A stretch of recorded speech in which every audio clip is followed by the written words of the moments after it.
New Year's Eve, we still do this.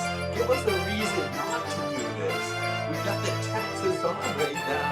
Texas teed up. It just seems right for these guys to go hand in hand. Tea time in Texas. It's all teed up here today on New Year's Eve, the last day of the year 2025.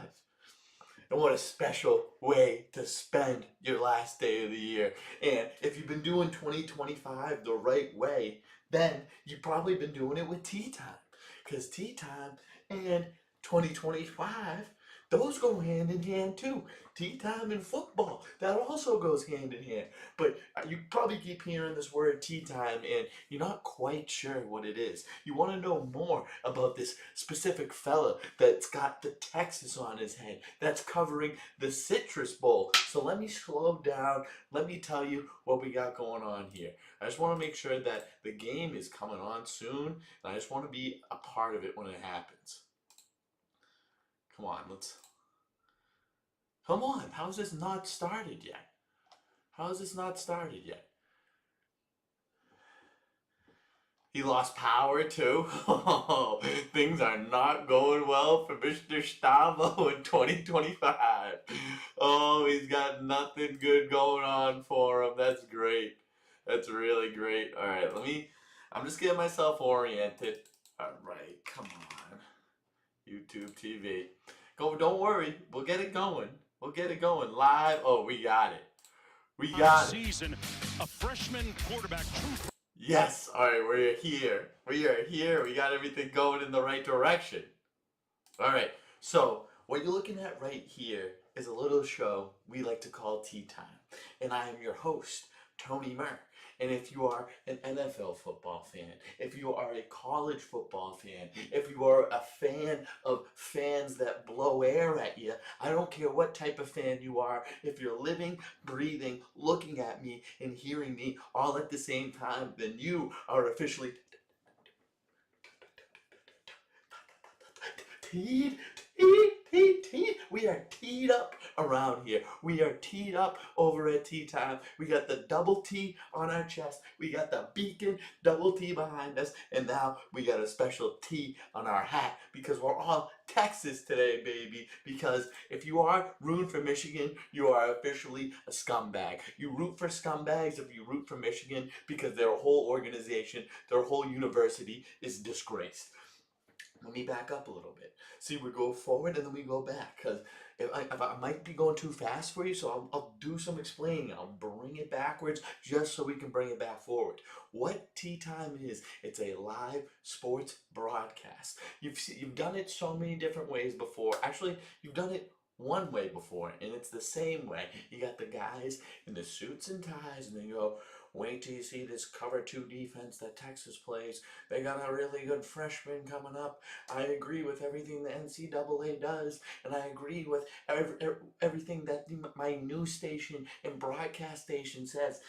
There's no one that I need to abide by because this is his own entity. So we can have as much fun and do whatever the fuck we want with it. Yes, I can say that word. Oh, that's a part of the fun here. That's a part of the fun here. And then I don't have to be unbiased guy in the corner saying I'm rooting for just a good game. No, I got rooting interest in these motherfucking games too. So we got Texas on the money line. We got Texas in the first half. We got the over in the first quarter. We got the over in the first half. We are building it up. We're building it up. We're building up the fun that you can have. So what this is actually is I'm going to be broadcasting the game to you. So what you should do, the perfect tea time setup is over in the corner, or not even in the corner, wherever you have your big screen TV. If you are a football fan, then you are going to be watching this game. Where however you would normally watch this game, watch it that way, except you're probably normally at a 15, 20, 25 volume on your television. I want you to dampen that down. Dampen it down.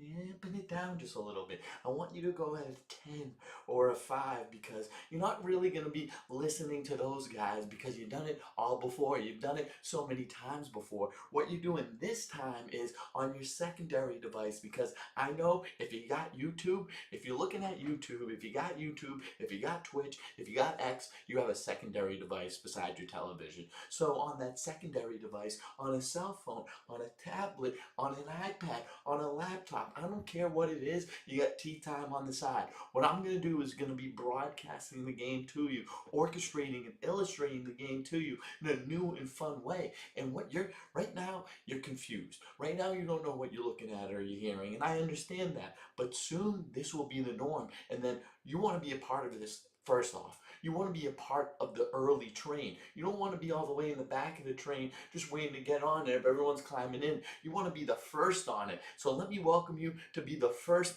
and be the conductor of this train. And you can live it with me because we got to chat in this. Throw your stuff, throw your thoughts, throw your predictions, throw your hate, throw whatever you want in the chat. That's the fun part about this too. You can't talk to those guys. You can talk directly to me as I bring the game to you.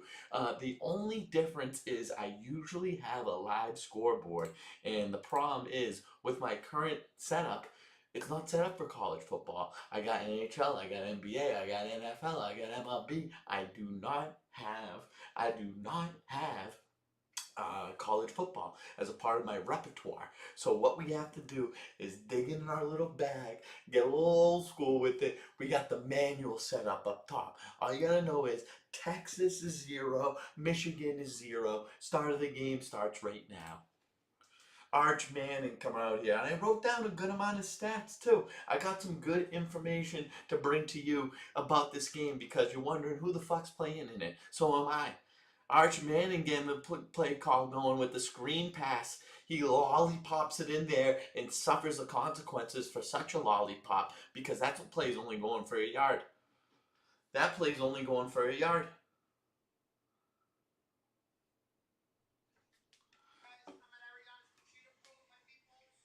I'm at Ariana's good. Okay, Texas, this is not what I wanted. Texas, this is not what I wanted to start off this game. What the fuck?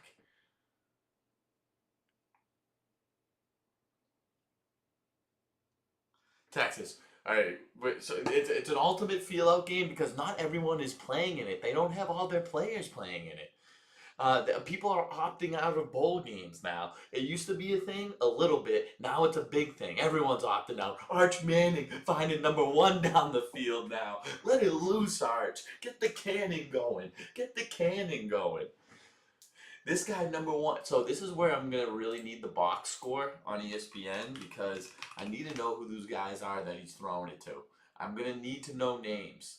All right, we're gonna go box score on the Michigan game, Texas. That was Ryan Wingo with that pass and catch.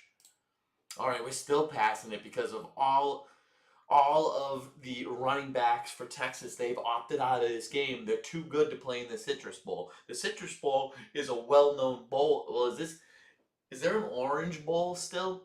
Is there an Orange Bowl still, or did it take the place? Did Citrus take the place of the Orange Bowl? Was Orange not politically correct, so we had to go with Citrus because it wasn't inclusive enough?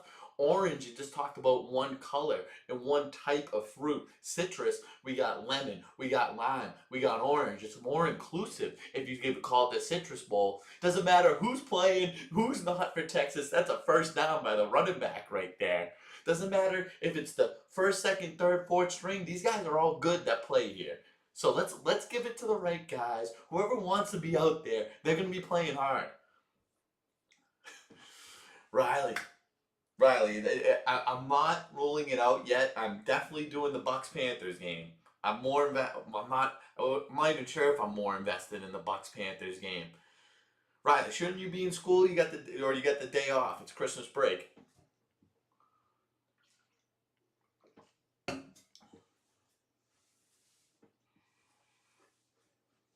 Look at Sark getting in the squatted position, ready to make the correct play calls. All he's thinking about what he used to do on New Year's Eve. How much of the bottle? Oh, jeez. #6, you look so good on that first run, then you run into your own player's ass, get blown back.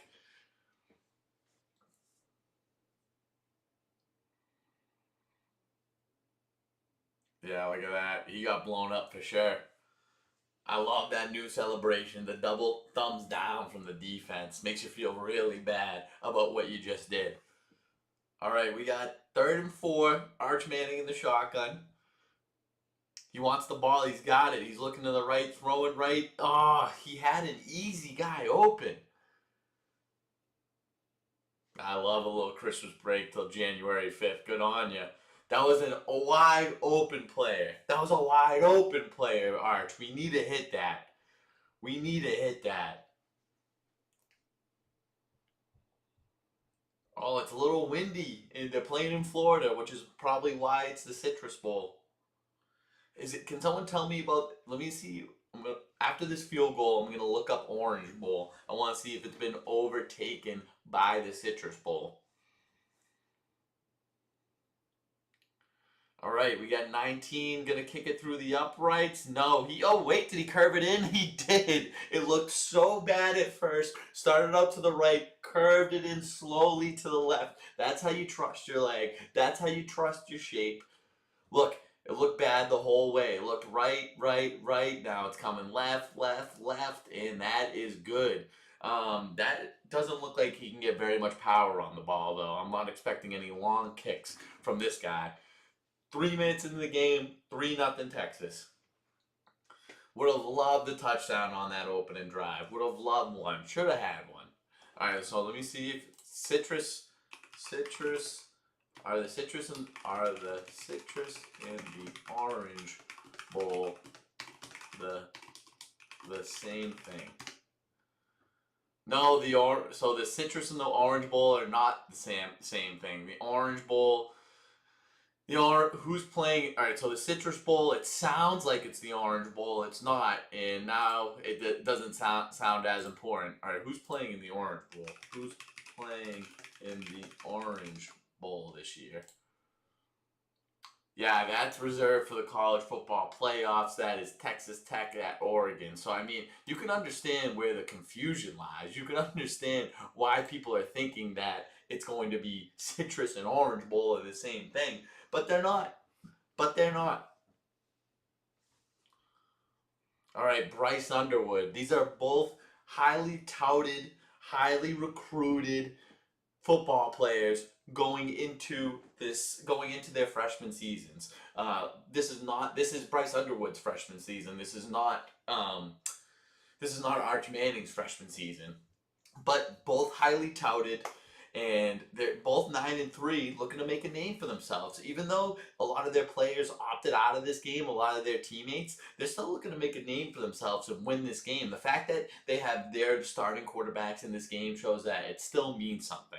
They still want them to do something. Over the middle, could he get some yards after the catch? He does. Gain of 8 or 9 right there. Guy missed the first tackle. I can imagine this game being high flying and high moving.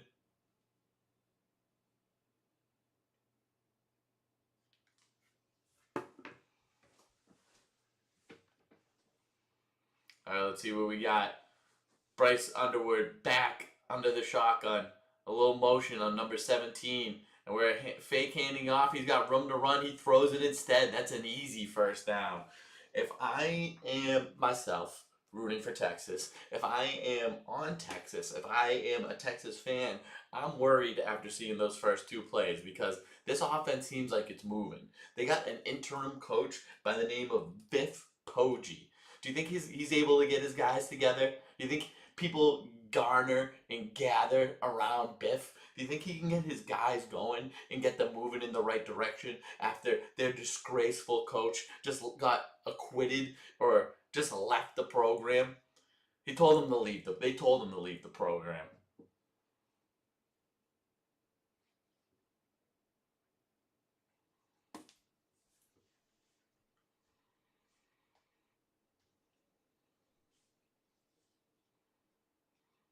Oh, that's a false start.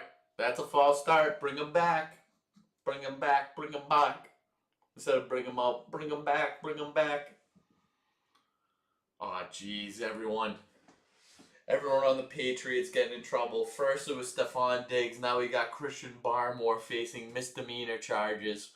I mean, this is classic This is back in the 2000s Patriots, right when everything's going right for us, right when we seem like an unstoppable team, ready for another Super Bowl run. They try to throw this little shit at us to weigh down the program, to weigh down the players, to say that, oh, look at all these distractions. We need to move past these distractions as the Patriots. Riley, you're not going to like my prediction. You're not going to like my prediction. All right, we're throwing it out to the flat to number 24. Gain of nothing right there. Texas getting the defense together after those first long plays on offense from Michigan. Riley, what I'll have to say about the 49ers Seahawks. I probably have mentioned this to you already. I had a future bet earlier this year that the 49ers would win that division. And it comes down to week 18. How fun and how special, how exciting. But so that's one thing. I'm going to be rooting for the 49ers. On top of that, I think it will be a great storyline for the NFL. You always got to look out for the storylines within the league. I think it will be a great storyline for the NFL. The game is going to be played in the Super Bowl is going to be played in San Francisco. If San Francisco is the number 1 seed and they can basically play all home games up until the Super Bowl, which will be another home game for them. The 49ers are playing some of the best football. I'm sorry, but it's the truth. The 49ers are playing some of the best football out of everyone in the league right now. Their offense looks unstoppable. Right now, your Seahawks are favorited only by 1.5 points, but they're favorited. Great stop right there from Texas. Now they're getting the ball back after that punt. Oh, he's returning it. Go! Find the seam. Ooh, big hit right there at the 20-yard line by number 22 or 23 on Michigan. There's Bevo, the burly and beefy Longhorn on the sidelines, the real-life Longhorn. How much does a Longhorn weigh? We're going to have to look that up. How much does a Longhorn weigh?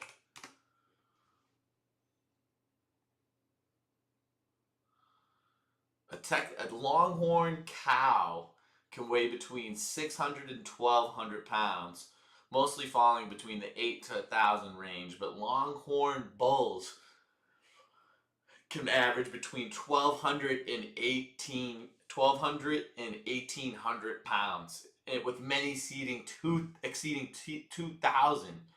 And then Longhorn steers. So what's the difference? Now we got different questions. So we got Longhorn cows. They can get up to 1,200 pounds. Longhorn bulls can get up to 2,000 pounds. Longhorn steers can get up to 2,500 pounds. So I'm gonna need know the difference between a cow, a bull, and a steer.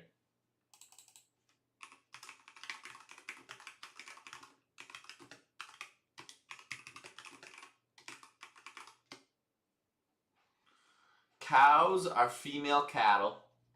A bull is an intact male bovine. Is that why they call him Bevo? Because he's a bovine that is capable of breeding. Bulls are usually larger and more muscular than cows, known for their aggressive behavior, especially during breeding season. They play a crucial role in cattle breeding programs. I'll go back to the full cow definition. A cow is a mature female bovine, so they're both bovines. We're going to have to know what a bovine is. That has given birth to at least one calf. Cows are typically used for milk production and breeding. A steer is a male bovine that has been castrated before reaching sexual maturity. Wow, so a bull sounds more manly. A steer sounds more manly than a bull, but a steer's been castrated. This procedure makes them calmer and easier to handle compared to bulls. Steers are primarily raised for beef production, as they tend to develop better meat quality without the influence of testosterone. So a steer is a castrated bull. Bulls are used for this. This is a great learning lesson. Bulls are used for breeding. Steers are used for meat production, for beef production. Steer, bull, cow. And then what we're going to need to know what a bovine is. What's a bovine?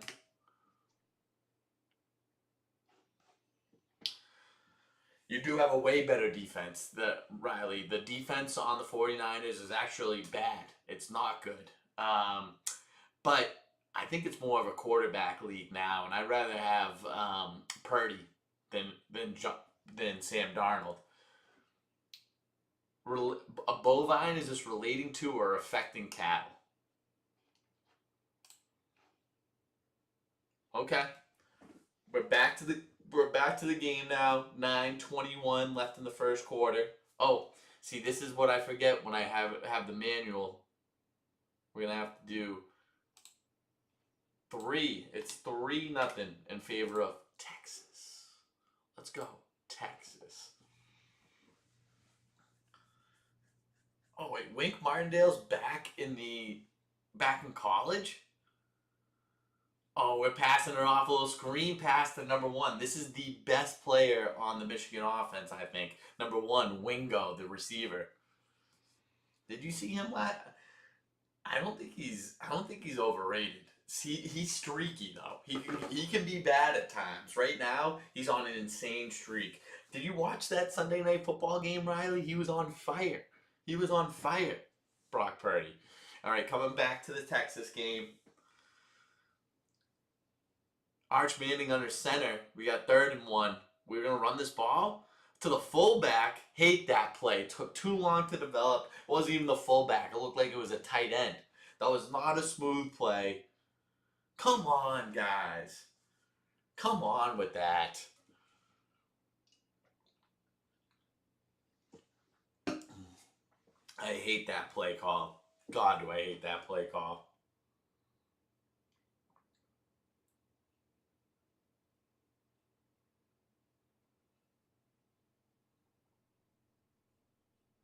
Wow. Sorry.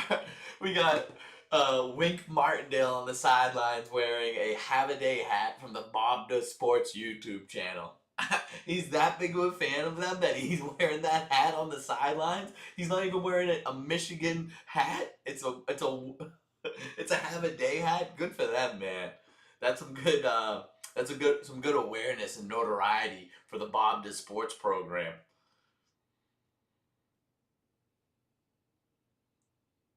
All right, so we're almost halfway through the first quarter. This is a Texas lead, 3-0. So there are some things. If you're a T-timer, you know that I'm not a college football guy. I don't know much about college football, so I had to look up a little bit about these games to see what was going on. So Michigan won their last 3 bowl games. They're looking to make it 4 in a row. So that's something to look for. The new Michigan coach is Kyle Whittingham, but he's going to be the coach for next year. He's going to be hanging out. I think he might be on the sidelines, or he's at least at this game, but he said with his own mouth and his own words that he's not going to middle. He's not going to get in between this game right now. He's not going to be involved. He's just excited to watch. Their new coach, their interim coach, rather, for this game, in just this game, is a guy named Biff Poggi. Yeah, this guy, he's a large fella, as you can imagine by his name being Biff. Coach Biff. I would love a Coach Biff. And Biff Poggi, by the looks of him and by his name, it's the ultimate interim coach. Like, that's who you want him to look like. That's how you want his name to be. The question is, are the players going to rally around him or not? Are the players going to like him? Are the players going to respond to him?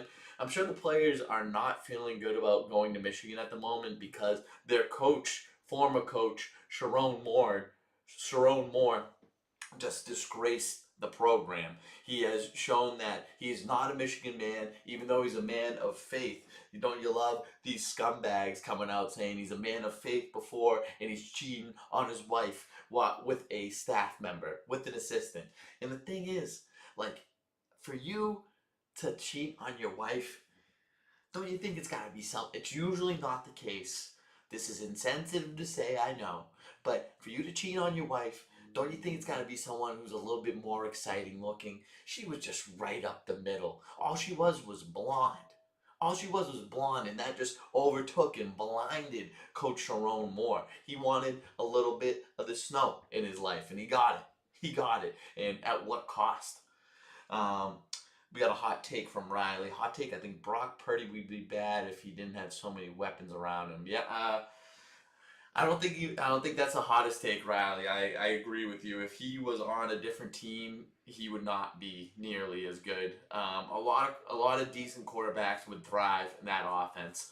There's a thing though that I think certain types of quarterbacks thrive in that offense, and they're quarterbacks that don't veer away from the system too much. They play to the system. All right, we got. Let me see what else. Let's see what else we got on this Citrus Bowl. I wish I knew that. It's not just the Citrus Bowl, it's the Cheez-It Citrus Bowl. Okay, so that makes more sense that it's not the Orange Bowl in the Citrus Bowl. It's the Orange Bowl in the Cheez-It Citrus Bowl. Oh, man, I wish. Now I want to change I want to change the title. I want to change the title of this stream. I think it's too late now though.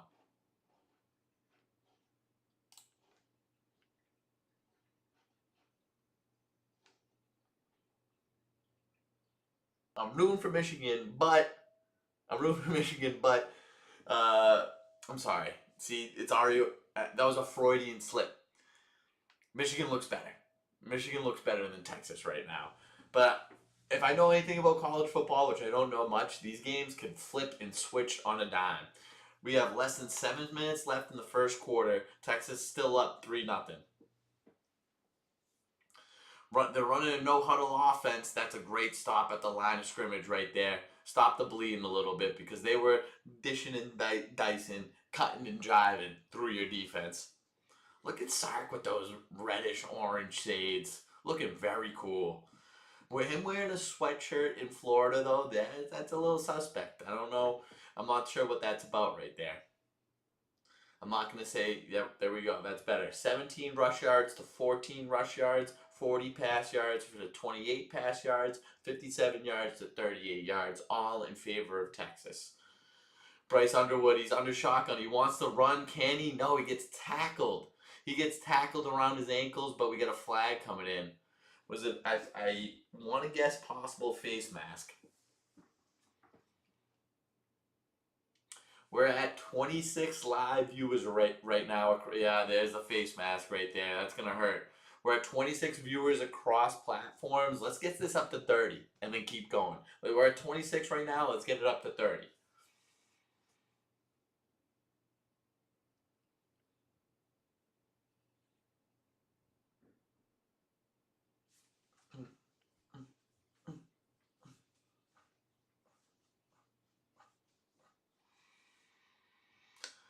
That was barely a face mask. He did grab it, but it was for a split second. They just got bailed out right there. The offense continues to move forward. We're into Texas territory at the 36-yard line. Time winding down. Time running right now. 5:30 left in the first quarter. He's looking left. I bet he's going to throw a pass now. He's looking deep. No. See, if you're a running back and they run a running back pass, you have to, the person that you're passing to has to be beyond wide open. They have to be so wide open. You don't want to throw that into coverage and test your arm because no matter how good you are, no matter how good a quarterback you think you are, you're not that good. That play set up so obviously like a running back pass, they easily sniffed that out. Nothing happened in there. Like, no.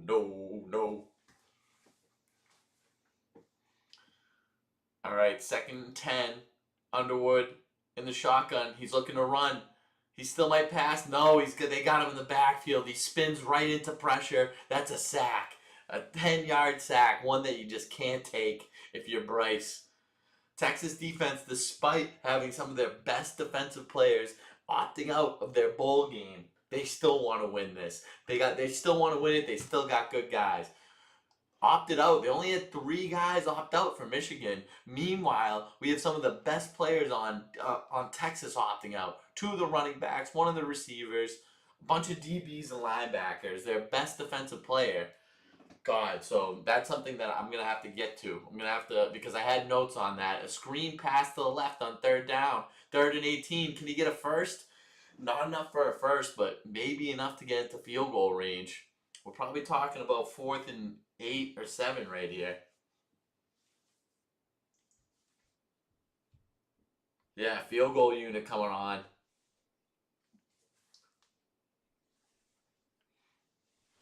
Yep. See, that sack really killed them. Dominic Zavada. Dominic Zavada, the field goal kicker for Michigan. He's 15 for 22 on the season. 53-yard field goal. You can't like his chances. Oh my God! Some guy comes flying in. That looks good. That looks good. Does he got it? He does. That's three. Oh wait, we have a penalty coming in. We have a penalty coming in. I think it was on Texas. So because some guy came flying in out of nowhere. Oh no. Is that going to be a first down for Michigan?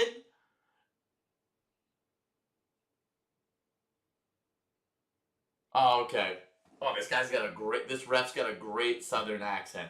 It was offsides on the defense. I thought that was going to be an automatic first down, but they declined it. It probably was just going to be an extra 5 yards.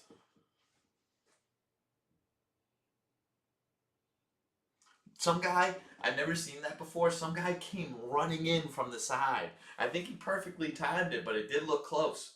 All right, we have manual updates for this game. 3-3. Michigan, Texas, 3-3 in the first quarter.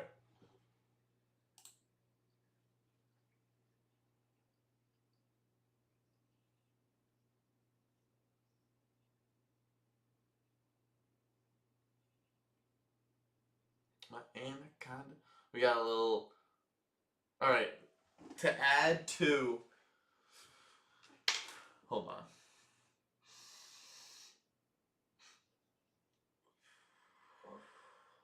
Got to calm it down a little bit. Okay, to add to the notes on this, so 3 players officially opted out of the Michigan game before this game started. 3 players opted out from Michigan, but the coach came out and said it is 3. It's going to be more like 12 or 15 come game time. Turns out it's only 3, but this is where it gets confusing. Is could you be like faking a lingering injury and just say, you know what, I'm not good enough to play, and that doesn't count as opting out? Like, where does that line draw? And for the coach to say that we have 3 players that have already opted out, and it could be 12 or 15 come game time, what, like, people are opting out, people are showing up to the game and opting out right on the spot?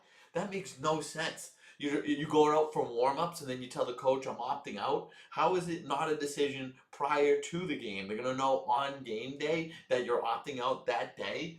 I'm sure that's not the kid's decision. I'm sure that's what the agents are telling them to do. But why is it coming up so late into the game time? It's very strange. And when it comes to opting out, I'm conflicted because college football is a mess right now.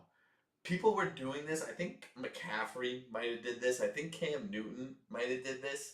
And it was only like the star players would opt out. It was like the number 1 player from each team opting out. I understand because like you're playing in this meaningless bowl game and you got millions of dollars waiting for you on the other side. So I can kind of understand where you would be like, I'm not going to risk it for this meaningless bowl game. But there's way more than just like 1 or 2 guys opting out. You have to be a guaranteed top 2 round pick. I'm not even sure if I can say that. Guaranteed 3rd round pick. Guaranteed top 3 round picks. I just I are in. Another question I have is: are kids opting out just because they don't want to play for the team anymore and they're going to transfer? It doesn't make sense for you to play in the game. I get it, but have some pride, have some integrity. All the pride and integrity is gone within college football, and it's bleeding into a lot of other things in this life here. And people think it doesn't have a ripple effect. It does. All right, Michigan kicking it off to Texas. 3-3 in the first quarter. 4 minutes left. All right, we're returning this. Does he have any lane? No, he fumbles it, and it's going to Texas. It's going to Michigan. Oh, God. Yeah, this is bad. This is really bad. Oh, Lord. God damn it. Come on. You can't. It was already a mistake to take it out of the end zone. And then you do that? Oh, wait. What do we got on the sidelines? What are they doing with the turnovers? That was too easy of a fumble. We need to see a replay again. That was way too easy to be giving up the ball like that. Forced at least one turnover in 12 of the last 13 games. See, this guy. Too many people get involved in that picture on the sideline. There's Biff Poggi getting his guys ready. Are the guys rallying around Biff? They want to perform for Biff? Are they on some fuck Sharon Moore type shit right now? They want to show that they can do it without Sharon. Sharon was holding them back. Bryce Underwood looking to the left, throwing left. That's incomplete.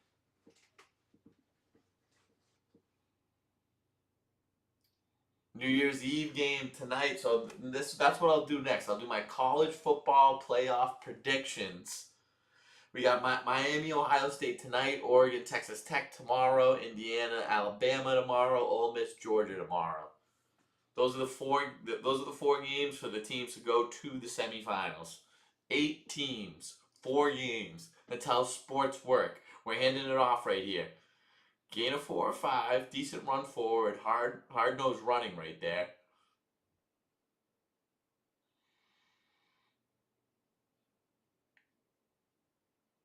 If we can hold them to a field goal right here, we're okay, Texas.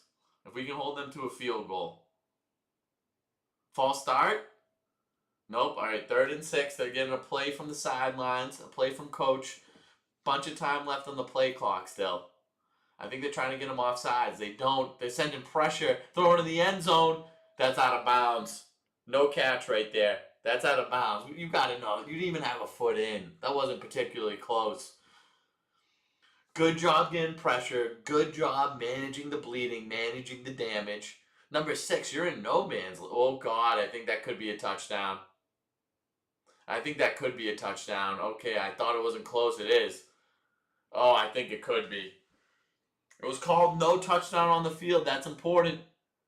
Oh, I think that foot could have been down before the knee. Yo, that's so close. Remember when I said it wasn't close? It's so close. It's so close. As close as they can get. As close as you can get, this guy says. The referee up in the booth.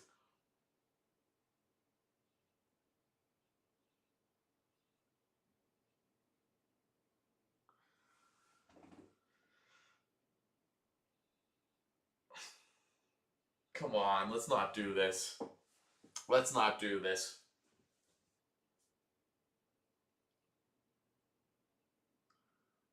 Oh, they sent pressure. I thought they had enough. What was number 6 doing for Texas? He was in no man's land. A pass right over the top of him. You have the whole end zone behind you.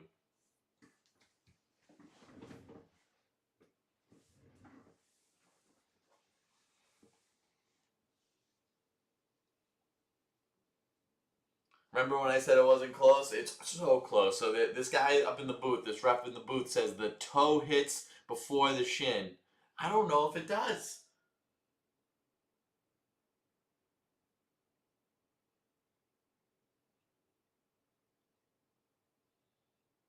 Exactly. 6 was in no man's land. He was in no position to make a play on that.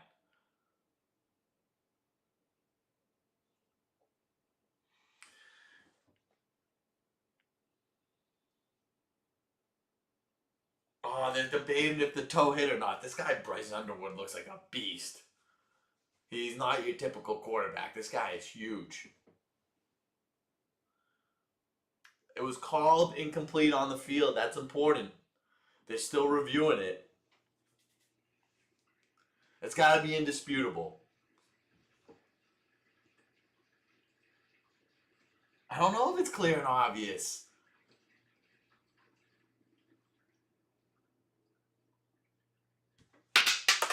You kidding me? That's a touchdown. That's a touchdown. What a horrible start for this game for Texas. This is all Michigan. This game is all Michigan. Terrible. Terrible and awful all in one.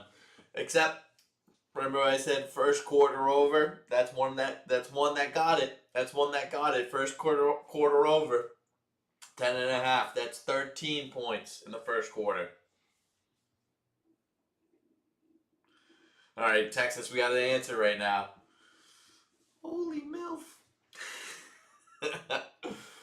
These camera guys on the sidelines, they know just where to bring your attention. I gotta clap it up for them. I gotta salute to them.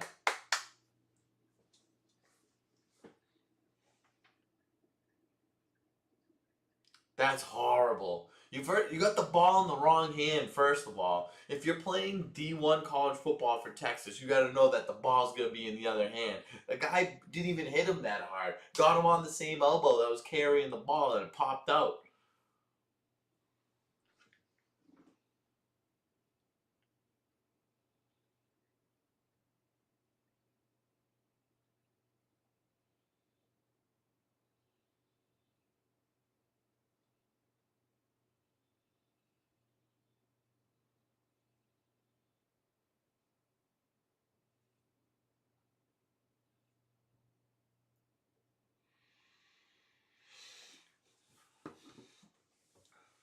All right, we're kicking the ball off. Michigan is, that is, to Texas. Yeah, that's a better call, guy. Let's not take this out of the end zone. Let's just let that go. You're not looking to screw up twice in a row. Let's get the ball in our offense's hands. Let's start making plays on the offensive side of the ball.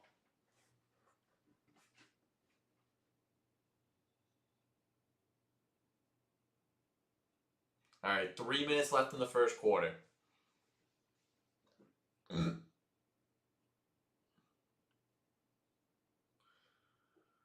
Arch in the shotgun, 81 in motion. We're handing it off. No, he's passing it. Got me with that. We got 81 with the catch. He hurdles a guy. What a move. Gain of about 7 right there. And a little bit of this. A little bit of this. I like it. I like it. Let's get the chains moving. Let's get the ball moving in the right direction.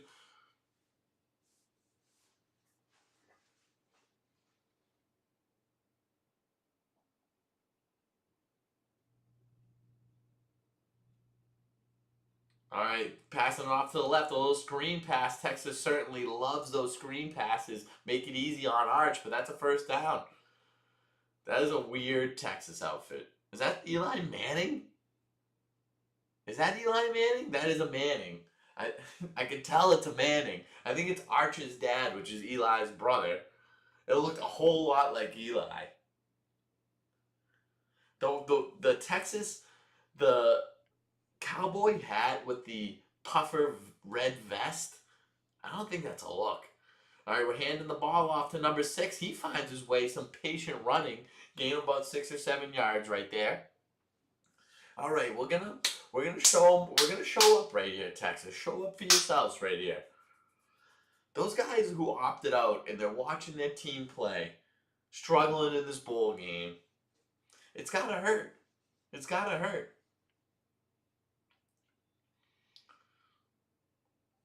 All right, he's handing it off again, number 6. Patient running, finding the right hole. That's a first down again. Texas putting together a nice drive right here. You got to give it up for that. Texas putting together a nice drive.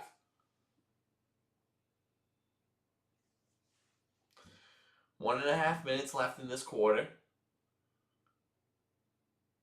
Arch Manning looking a little disinterested right now. Doesn't look too much into the game. He's faking the handoff, rolling back. Oh, he gets hit big and he's going deep. What a pass! You gotta come down with that. You gotta catch it. Your quarterback stands in the pocket, gets nailed. You gotta reward him on the other end. You gotta reward him. Look at this pass.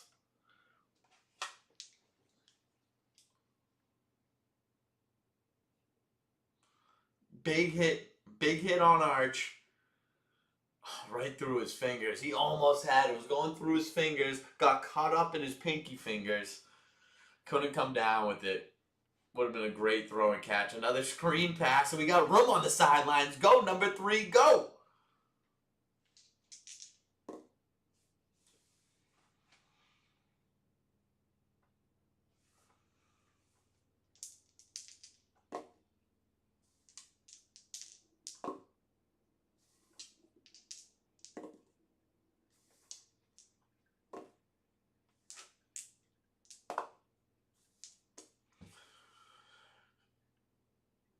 Here we go. We're handing it off again to number 6. Not much doing on that give right there.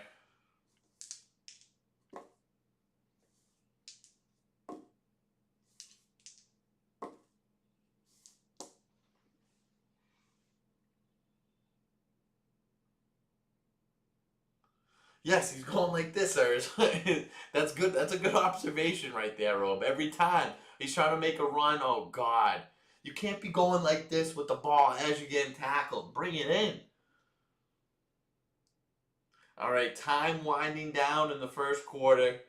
10-3 Michigan after the first quarter. It's the end of the first quarter, which means that this is a horse race. This is a horse race coming up. And our guy Riley, he was so gracious to say that if he won the last horse race, which he did, this horse race is worth 21. What a horse race is, if you're new to Tea Time, if you're watching out there, you pick a number on the die. First come, first serve in the chat. Pick a number 1 through 6, and it corresponds to a horse on the horse race track. The black dots are horses. I roll the die. If it lands on your horse, they move up 1 up until they go to the finish line. First horse to reach the finish line wins. And then if you win, you're gonna get your name on the horse race leaderboard. And we have it accrue over the month. We have points accrue over the month. If you have the most points at the end of the month, you win the horse race giveaway, and it's different every month. We have a different giveaway every month. So if you're out there, pick a number. You can win the horse race giveaway this month. What we're giving away is a toy for Toys for Tots because it's the giving season. So my money under your name, a toy of your choosing. Get in for a horse race. Riley, you can see that he's up 26. He is 26, but it's still in play. Everything's still in play because we made this horse race right here, it's worth 21 according to Riley. He said if he won the last horse race, he would make this one worth 21.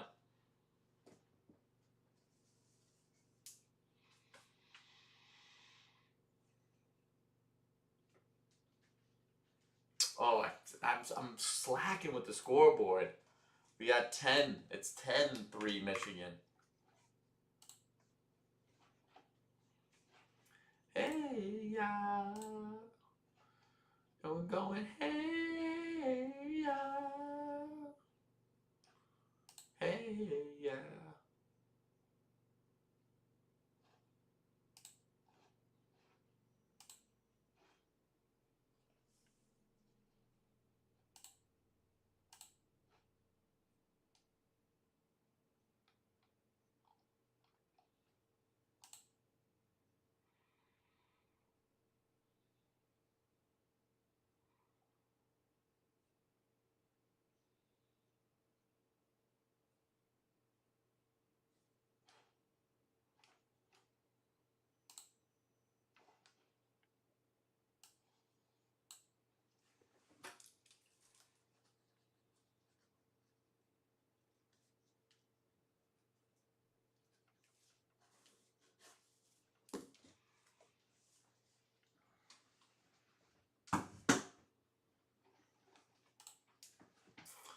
All right, I think we're gonna have to move this to the second half. No one was available for a horse race. We move on. We move up. That's okay.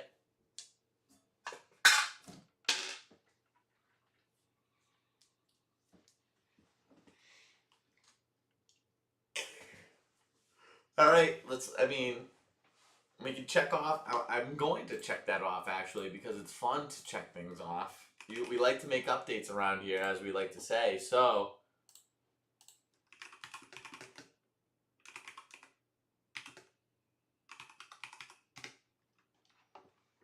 There we go. So we like to make updates around here. Let's make an update to Tea Times bets over there. Boom, boom, boom, boom, boom. Over in the first quarter. That's a check. That's a check. So we need one more touch. No. I'm counting my chickens a little bit before they hatch.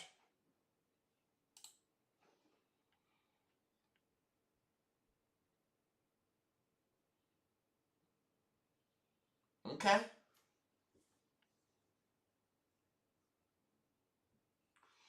That's okay. We can deal with 7's better, 3's okay. 7's better, 3's okay.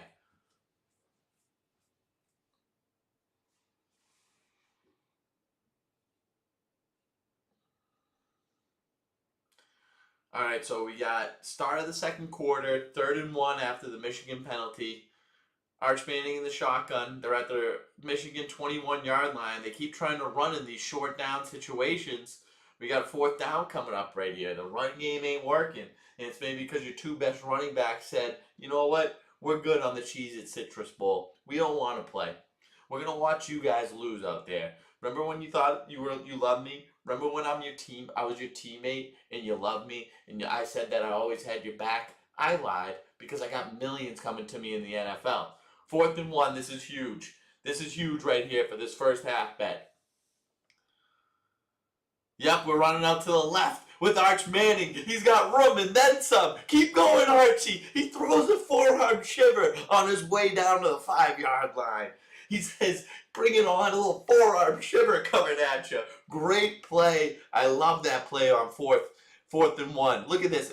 This guy makes it look like they're running up the middle. 88 going under center, snaps it through his legs all the way to Arch, and Arch runs it out to the left side. Great play call. There you go, Sarky. He's dipping in Bacardi on the sidelines right now. He's getting back to his old ways. All right, we're handing it off. Number 5, he gets in the end zone. Touchdown, Michigan. Let's go. Oh, a little bit of this, too. I like whatever you're doing there, Clark. I like whatever you're doing there, Clark. Christian Clark, CC, number 6, 3-yard touchdown in tie game. Michigan, Texas, tied.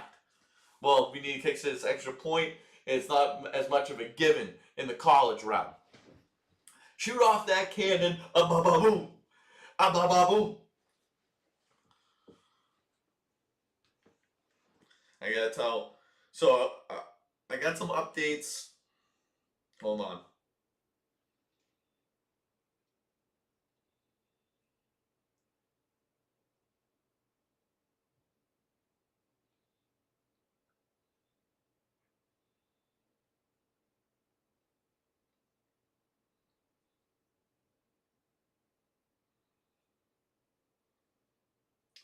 So my buddy Mike, he's a former guest on the stream. He's the biggest Texas fan that I know.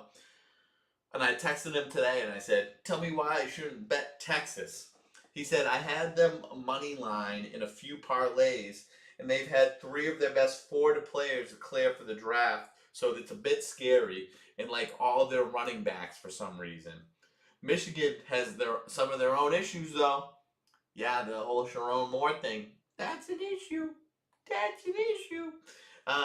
Arch is playing in some receivers, so I like him to win. Just a little nervous about 7. So they were -7 when the line first came out. When he first was betting on it, went all the way down to 4.5 now. And I told him that, and he said, "Oh wow, really? These games are so weird between people not playing, and also neither Michigan or Texas has played in over a month. That is weird. That is weird.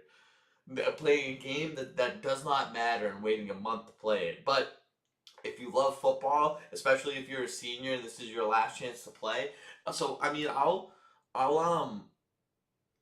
was I gonna say?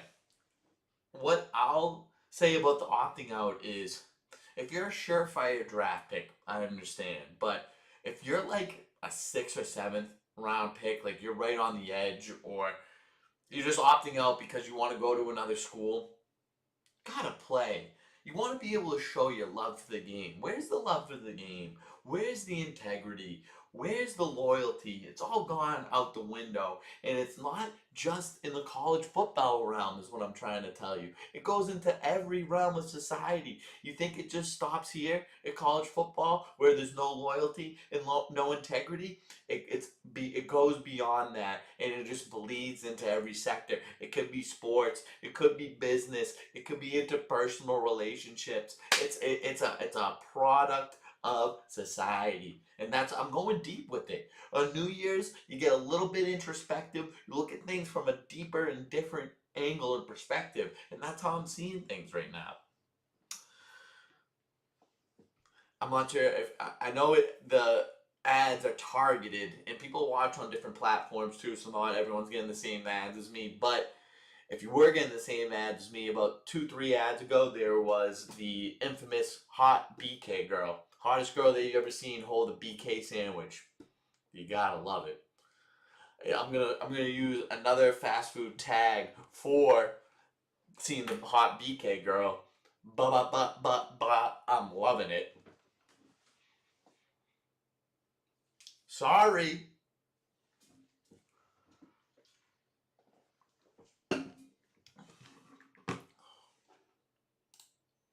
All right. Going back, it's not just the Citrus Bowl. I wish I changed the name of the stream. It's the Cheez-It Citrus Bowl. All right. After the touchdown, Texas kicking it off to Michigan. A really line drive of a kick, a shitty kick. And now 94 is taking it up, and he's having a decent return, too, to the 30-yard line or so. Texas special teams hurting them in this game so far. Lockheed Martin Armed Forces Bowl. Yucky. Rice versus Texas State, AutoZone Liberty Bowl, Navy Cincinnati. See, if Navy was playing in the Lockheed Martin Armed Forces Bowl, I'd feel a little bit better about it. And then you got the Duke's Mayo Bowl. Someone's going to be taking a mayo shower, whoever wins that game.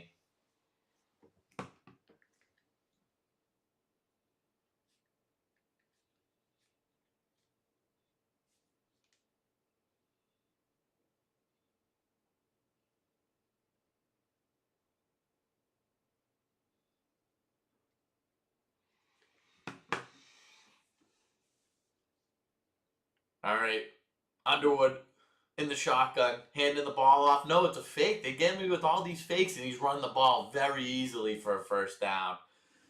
Gonna be a lot of points in this game. I'm nervous about my Texas first half bet. Texas in the first half. Why did I think they were gonna win the first half? Why did I think they were gonna win this game? They got too many players out. There's Biff Poggi, the perfect interim coach.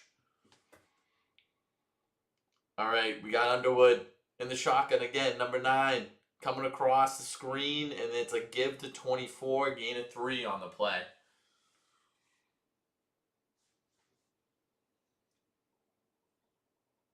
Do you hear the tummy right there? The tummy's grumbling. Didn't I haven't really had a legit meal today. I had a couple protein bars, had some pickles. See, this is where it gets gross. Had a couple protein bars, had pickles, had one piece of bread, and 2 of Wilfred's chocolates. I don't know if you're familiar with those around Christmas time. They're amazing. Underwood under center. He's looking to make a play. He's passing it right over the middle, wide open. Overthrows him, though. Incomplete with the overthrow. Yeah, a little mistimed. Cameraman, you're doing great work before. Don't get off your game. Don't get off your game now. We want to see the best of the best on the sideline. Yeah, he misjudged it. He jumped too early, and he's coming back down when it got to him. All right, let's get a stop right here, Texas. We need a stop.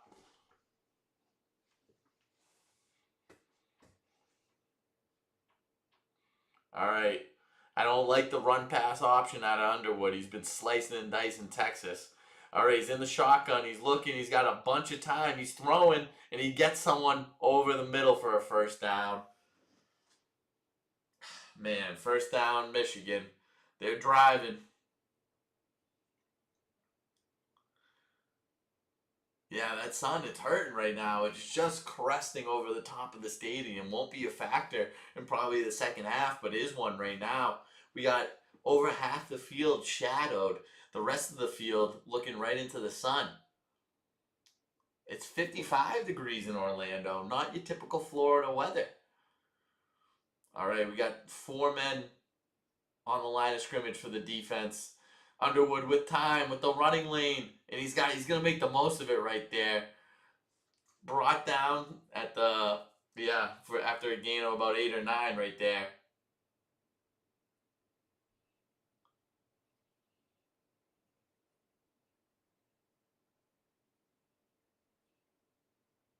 That guy! I thought he was a coach.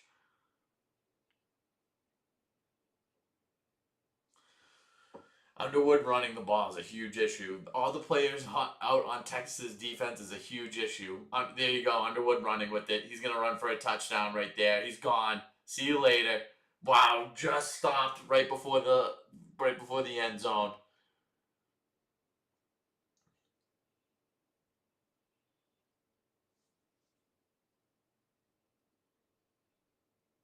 Yeah, look at this. Him running with the ball is a huge problem. This Texas defense, without all their starters, is a huge issue. They usually have one of the best defenses, and now it's being exploited. All of Michigan's players are practically playing.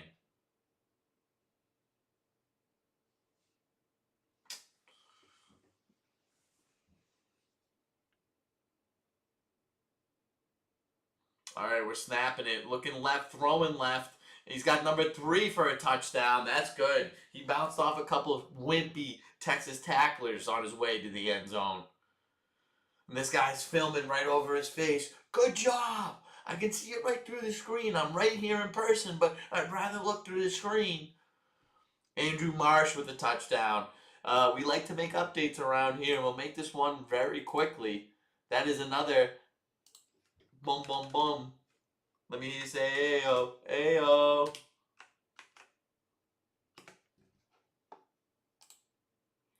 That's over in the first quarter. That's over in the first half. Texas minus 2.5 for the first half. Let me tell you something. It ain't gonna work.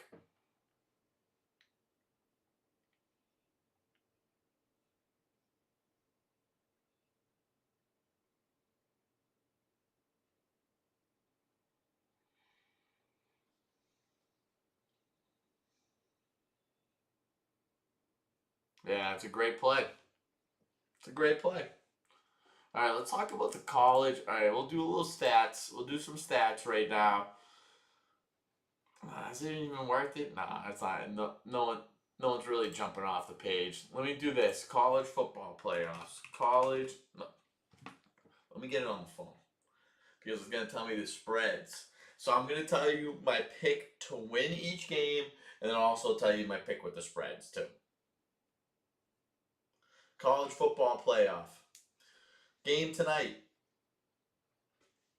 Hmm.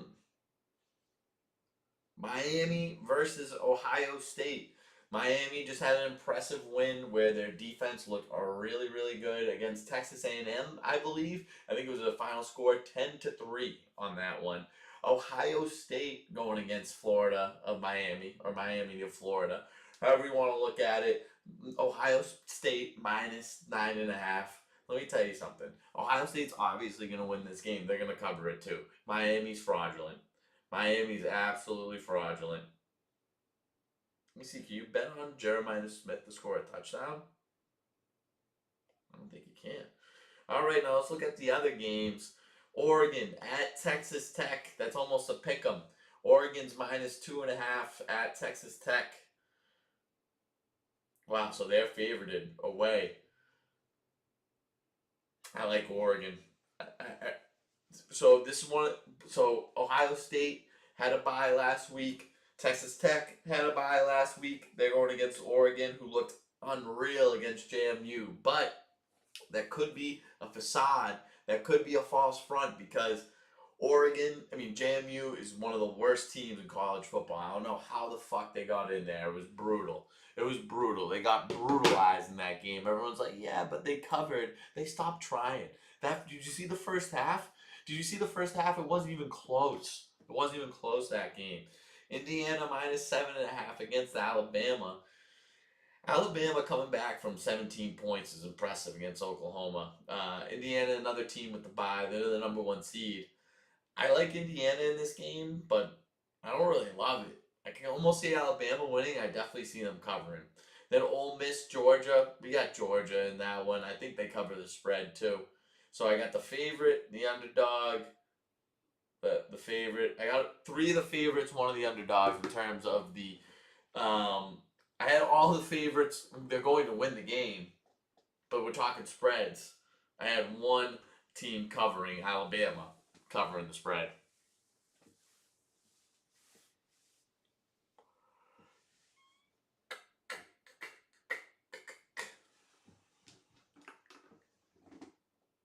Come on, guys, taking pictures next to the friggin' trophy.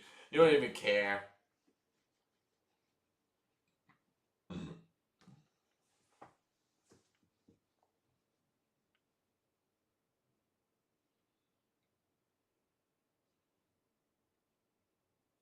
All right, we're kicking it off. Back to the game.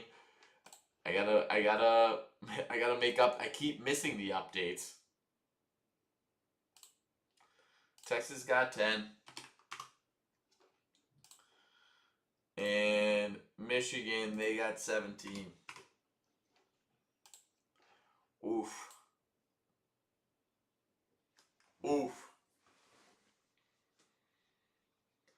So that's the thing that people talk about Arch is he kept the ball out of harm's way, and they almost coach him to keep the ball out of harm's way. The type of passes they have him throwing, screen passes, easy passes.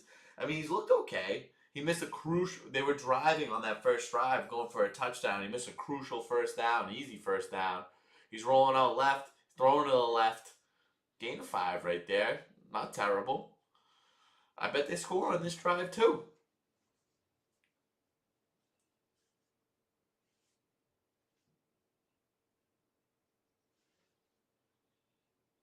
All right, he wants the snap. He's got it. Number 6, Christian Clark for a first down and a couple extra. He's running hard. We're going to get another touchdown right here. Who's going to be able to stop these guys?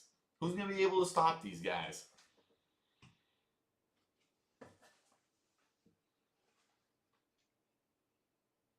All right, we're faking the handoff. Arch with time to throw. He's looking to run now. Watch out behind you. Take a couple yards. Take more than a couple. Oh, it's coming back. It's coming back with the hold. He looked quick, though. The way he just blew right by the defender right there, he looked quick. Is that not that very many penalties going around this game? Maybe 3 so far. Can we take a look at that, though? Can we see the replay on this hold? He does have wonderful speed. It's fantastic speed. It's eloquent speed. It's amazing speed. The kid can scoot. That's what the kid can scoot. They're not going to show us, though. Probably was a good call, right? All right, in the shotgun again. He's looking to make a quick pass to the sidelines. He does it. This guy's muscling his way for about 15 right there. Good play by number 3, and that was almost a dangerous pass. They have him basically. What I'm seeing right now out of Arch is if his first read isn't open, he's not making the throw. He's looking to run. He's not feeling comfortable unless that first read's open.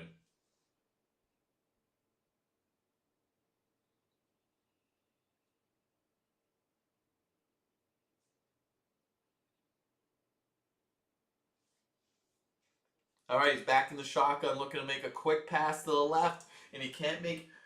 That's routine right there. That is a routine pass. If you're any good, you got to make that on the money every single time.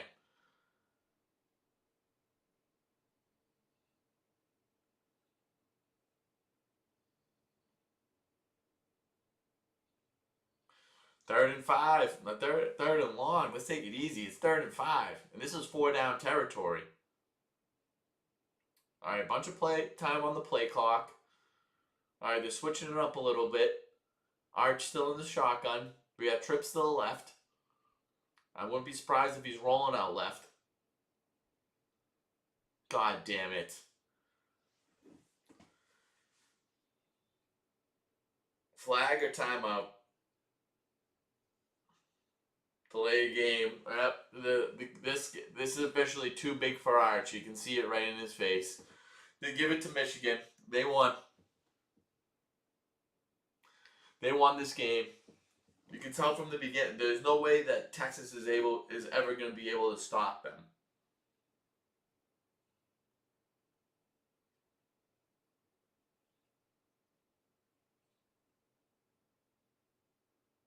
All right, he's looking. He's in the shotgun. He scoots around. He's got a great pass over the middle to Wingo right there. We got a flag. It's coming back probably. It's coming back. I mean, the refs want Michigan too. They want Michigan back in prominence. They got Michigan. They want to get them back in prominence. Okay, never mind. I take it back. I take back the tinfoil hat angle. I take back the it's all fixed angle. We're playing ball right now. We're playing ball.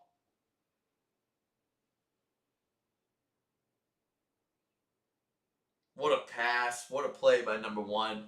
This have a day hat is really being front and center.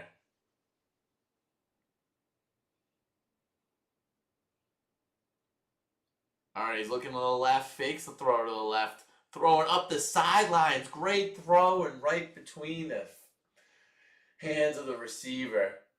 It looks like it could be trouble on that sideline with the sun.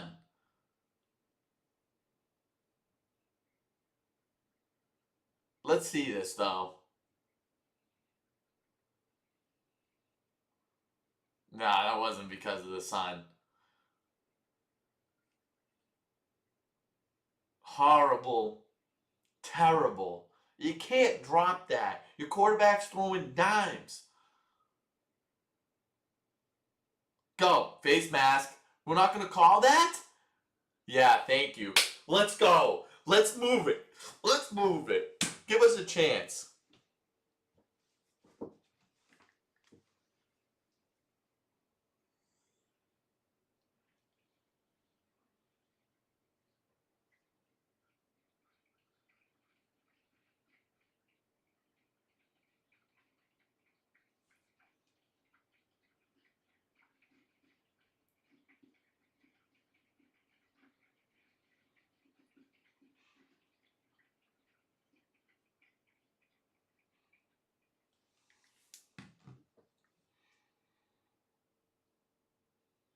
Yep, that's going to get called with the face mask. Let's call a spade a spade. All right, 8 minutes left in the second quarter. Time running down. 17-10 in favor of Michigan, but we got Texas on Michigan's 17-yard line. Run it. You have time. Wide open in the end zone. He gets blown up in the end zone. Don't matter. 88 with the touchdown grab. Archie Manning getting involved. He's getting his team going.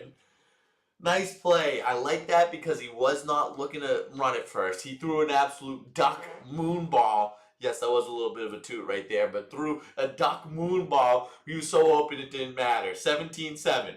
Come on, Texas. Come on, Texas. Let's watch this again. A little bit of a switch release, and I came up with that myself. It wasn't the commentator on the game. Look, just a wide open hole in the middle of the defense. He floats one in there to him. Let's get 17-7 on the scoreboard.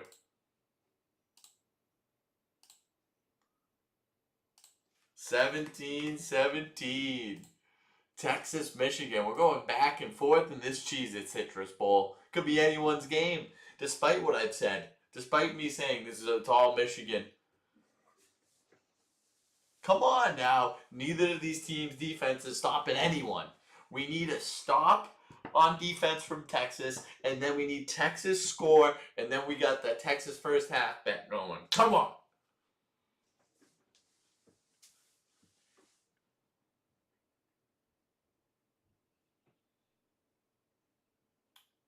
All right, so we did the game predictions. We did a little bit of a rundown with Texas and Michigan and a little bit of pregame.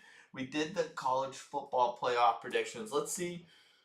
Let me look at the college football playoff bracket.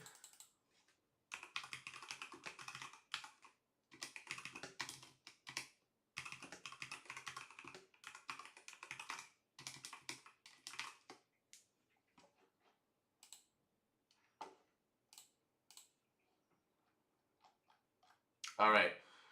So we got Indiana, Alabama tomorrow. I'm going to go Indiana advancing. All right, let me actually share this with you guys so we can do it together. Have fun with it together. We're going to dismiss that. We're going to go window capture. Boom, boom. Boom. Okay.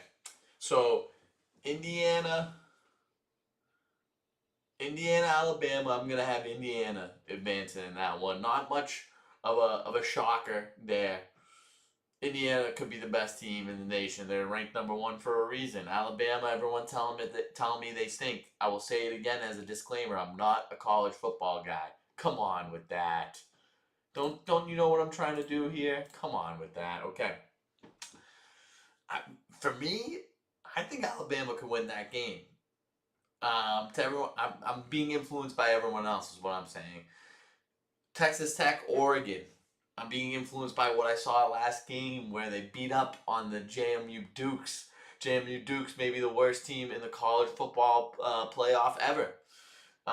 Georgia. So I'm gonna go. One of my friends said if you want to bet a long shot to win the college football playoff, a team that could actually have a chance to do it, he said Texas Tech. He said their defense is good enough. I didn't believe him. I don't think so. We're going to go Oregon in that one just so we can have one underdog and it's the 5 beating the 4. How's that? Georgia, Ole Miss. We're going to go with Georgia and then Ohio State beating Miami. So then we got Ohio State going against Georgia, going to be a great game. I'm going to go Ohio State. And then we got Oregon, Indiana. I can see Indiana. I can see a rematch, Indiana versus Ohio State. That would be great theater. And I think Ohio State did not show all their stuff in the Big Ten championship. They had their sights on a college football playoff championship.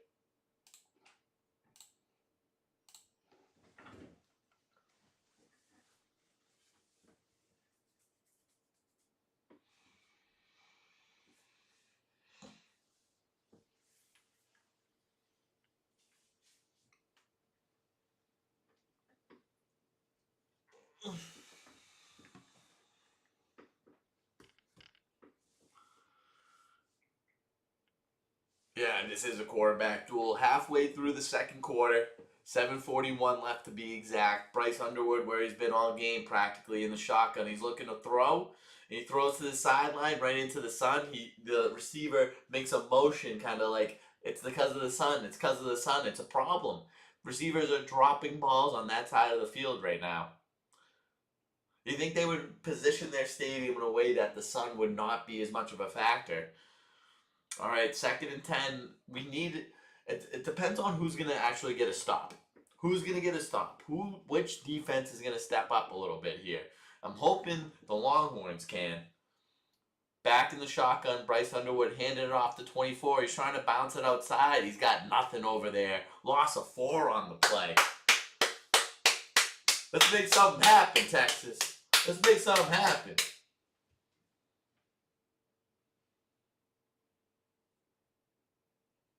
January said we're a little bit too early for me to be playing. I'll play tomorrow. Don't expect me to do any playing today.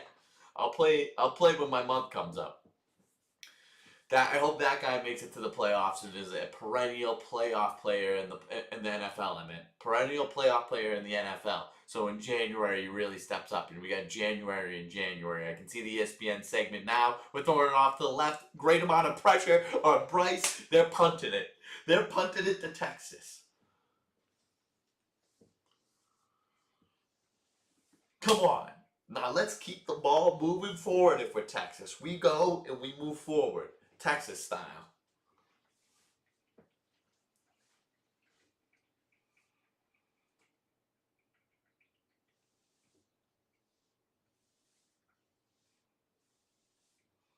All right, this is his second punt of the game. Punt. They're on their 21. They're on their own 21. The punter's backed up to about their 8-yard line. Long snap to him a little high, almost gets blocked. Doesn't though. And we're returning this one. He finds a lane. He's going. Could he take it all the way? Takes it into Michigan territory. There we go. Niblet. He takes a little niblet of field along with them, but then they take that niblet back because I bet this is coming back. I bet this is coming back. Unsportsmanlike conduct. They're talk. Oh, we got 2 flags going. It could be against both teams. Unsportsmanlike.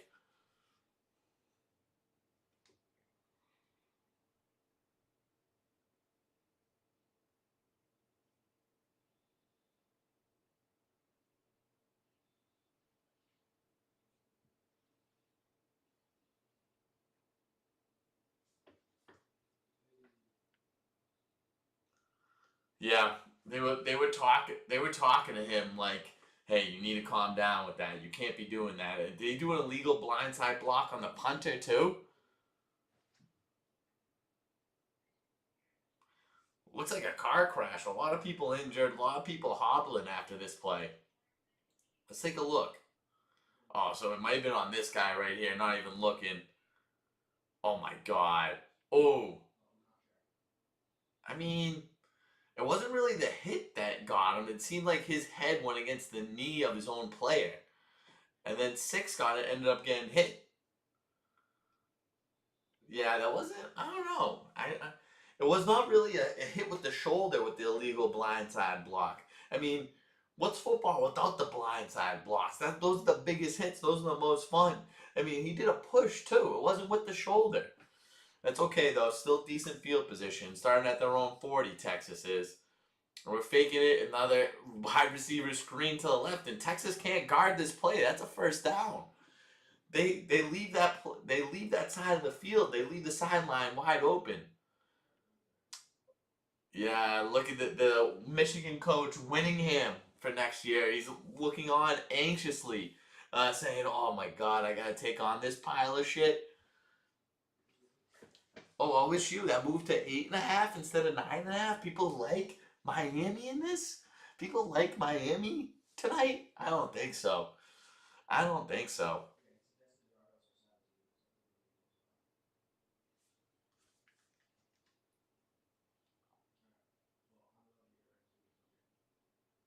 All right, we're handing it off. No, we're faking it, and it was almost picked off by number 23. The passes are so quick.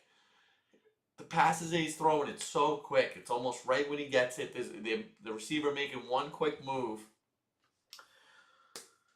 I wouldn't mind. I don't want. Everyone's going to think this play is going to be a run play. I want it to be a run play, but I want it to be an arch designed run play. I want it to be a rollout. I want it to be a play action rollout. No, we're handing it off. Oh, it's a great run by number 6 right there. All the way to the almost 40-yard line of Michigan. Oh, we got a flag coming in too. Is it going to be on Michigan? Put it on Michigan. Put it on Michigan.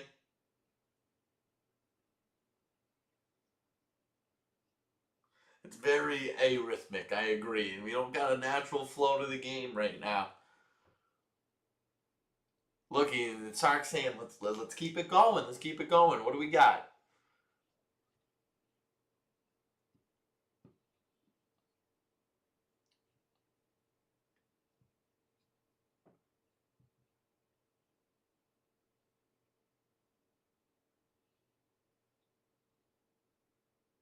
Those penalties offset. Come on, guys. These guys are getting too loose right now. We're moving like yeah. Arch is doing this all the time. We moving back 15 yards after that. 2-1 right there. Come on, that was nothing. That was nothing. They both stopped it. They both called it quits. A little quick jab to the face. Gotta let that go. The problem was the position of that. Yes, sir. Yes, sir, Arch. Oh, he almost broke it. He almost broke it. Gain of 5 right there. We're looking at a 3rd and 8. Oh, man, this is coming down to it. This is coming down to it.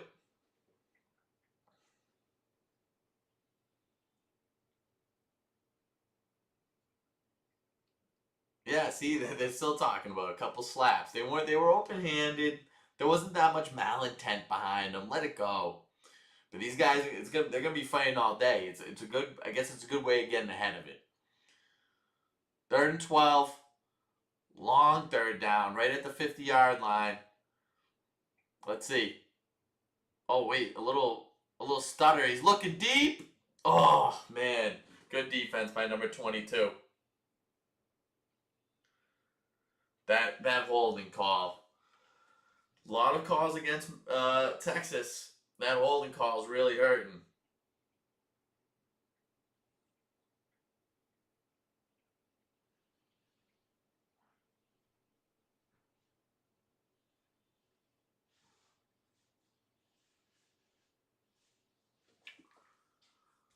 Yeah. Both defenses settling in now. We needed points. We needed points right there. I don't like us having to punt to Michigan now. They're going to start at their 10-yard line.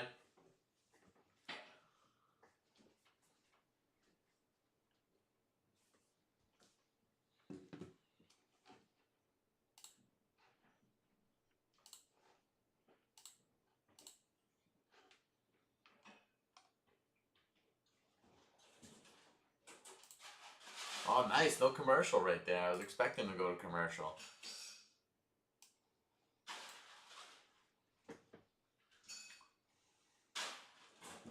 All right, Underwood back in the shotgun.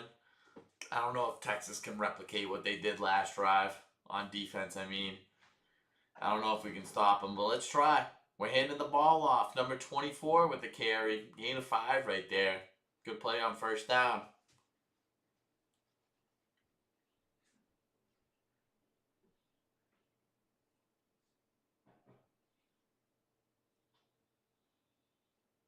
Very well, Michigan even Steven, they're calling it in the graphic, but very well balanced offense. Almost same amount of yards and plays for rushing and passing.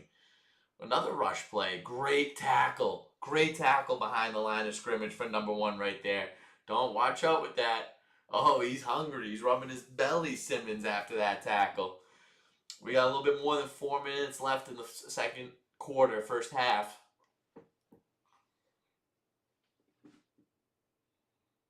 Yeah, nice play. Kind of ducked underneath that block. 3rd and 7. Bryce Underwood. He's gonna be looking to run it this play. All right, they're making a change. They're making a change of play.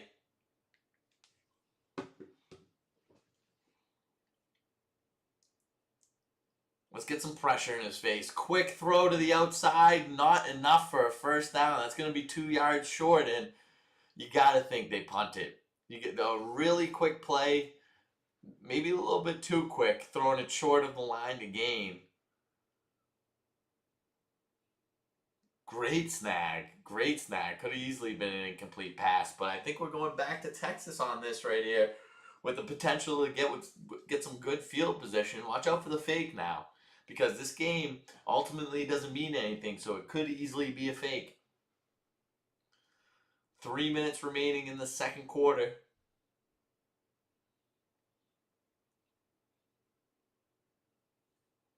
Watch out for the fake. Oh, I thought it was. Okay, he's punting it. Oh, we got a new punter out there after what happened in the first one. They're letting this go. They're letting it bounce. He grabbed that a little too early. That could have bounced in their favor, but they're starting at the 45-yard line. I really hope they're the last team to touch the ball, and we're at least getting 3 at the end of the half, and we can continue to put the check marks, to put the ticks in the tea time bets.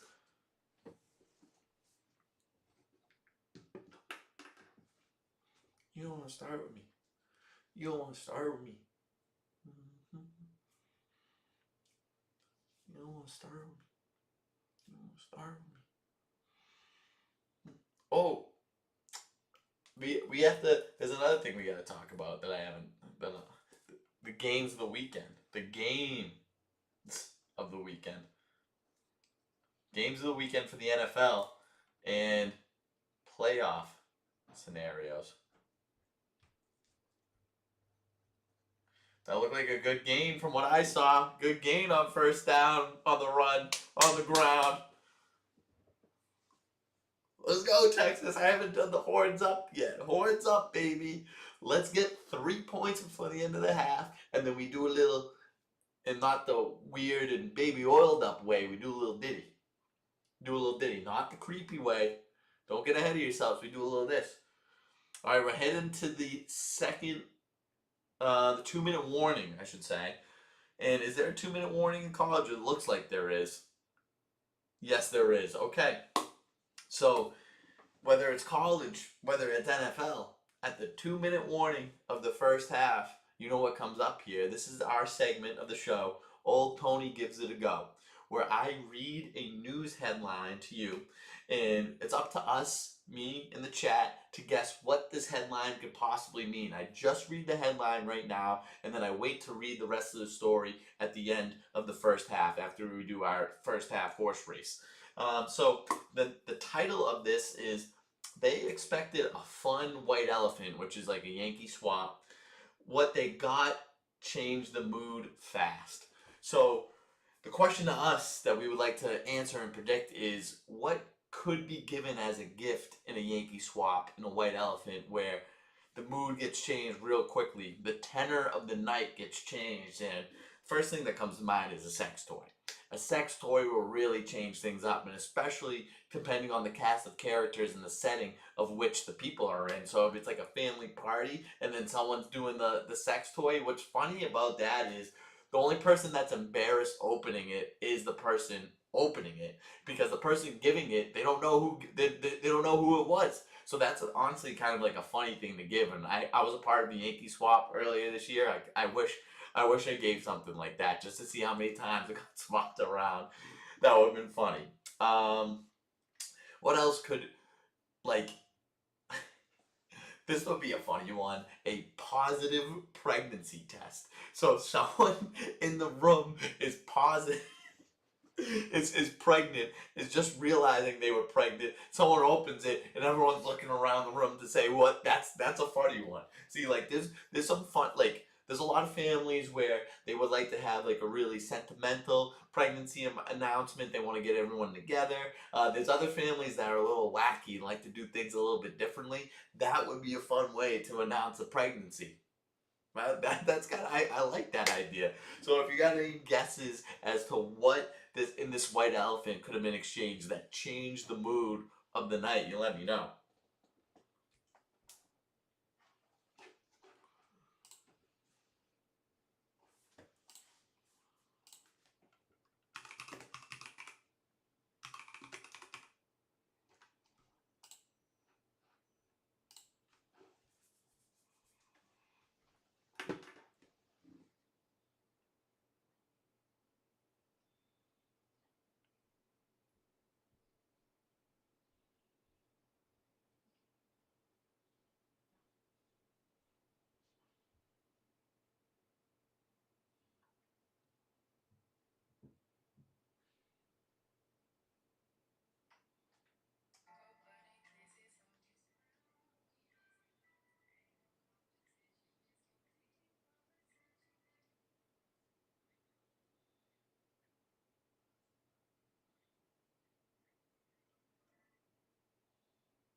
All right, Texas running the ball. Go, go, take it for a first down. We're in field goal position. If we play this smartly, we do not want to give Michigan the ball. We do not want to give Michigan the ball back. We let time run out. We're gonna keep running the ball. Run the ball, run the ball, run it some more, Texas. That's it. Hey, we got 25 seconds left on this play clock. Let's bleed it for all it's worth. We're running that too quickly. We're running that too quickly. All right, what are we doing? What are we doing with that one? Don't love that play call. That's a gain of what, 2 or 3 right there, though? That's out of bounds. See, that had to be another run play right there. Let's keep. They're not stopping the run. Let's keep running the ball. Now I bet you're gonna run the ball. You get stuffed because everyone's expecting it. We got to do a little play action bootleg to the right. Either let Arch run as his first read, or we got the tight end coming across for a little short intermediate route. We need to get firmly into field goal position here. All right, he's passing it. He's in the shotgun. Run it, Arch. Run it. Yes, sir. Yes, sir, Arch, for a first down. Give him the first. Give him the first. He's got it. Come on. Let's go, Archie. Let's go, Archie. Texas. Texas. Texas. Let the clock bleed. Let it run. We want to have the last play of this half should be Texas with the ball. Okay? We're not concerned about getting 7. We're concerned about winning this half. A little fake handoff, quick throw, right in your friggin' chest, 13, and you dropped it. What are we doing? The amount of critical drops from these Texas receivers, do they have something against our boy Archie? Look at Whittingham. What is he going ham on right now? What is he going ham on right there, Eaton? You gotta have that. You gotta have that catch. What has he done to his receivers for them to be treating him like this, Arch Manning? All right, we're handing it off. No, it's another fake, a little run pass option. He's looking for someone in the end zone. He's got him, and he dropped it. These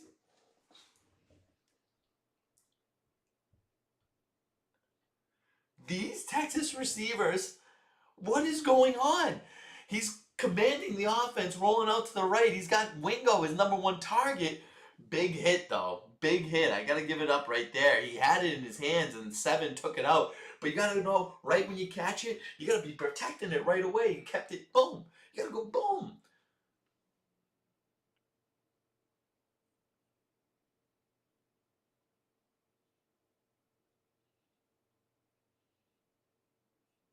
Illegal hit downfield. Illegal hit downfield for Texas. Yes, how many friggin' drops have there been? It's been ridiculous. We gotta run this ball. What do we got? If we got 13 with the bubble right here, holy shit.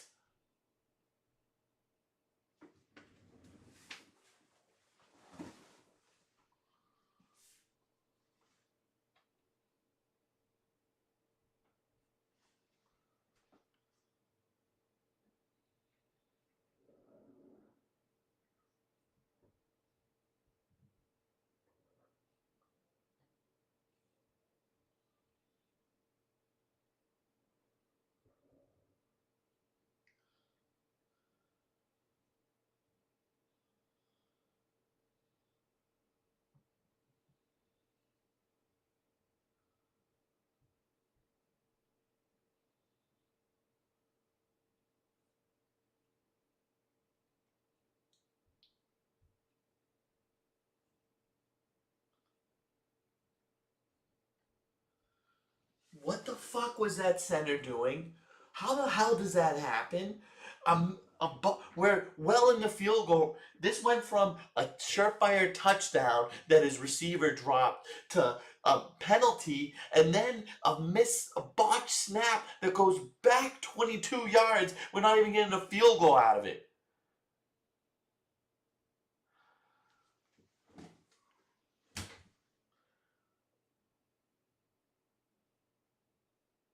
They were his receivers are screwing the whole team.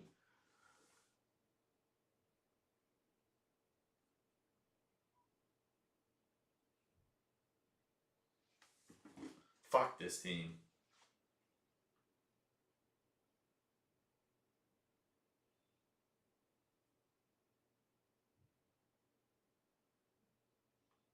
Of course they take a shot. Of course they're gonna be going for it. All right, we're praying for a turnover now. The fuck is that? What the fuck is that?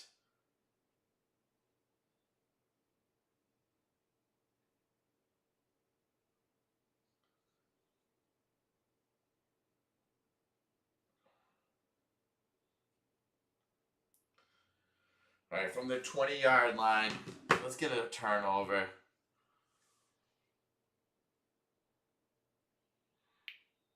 Come on now. All right, come on. Let's keep the energy up. Nope. Okay. Game over. Game over in favor of Michigan. Unreal.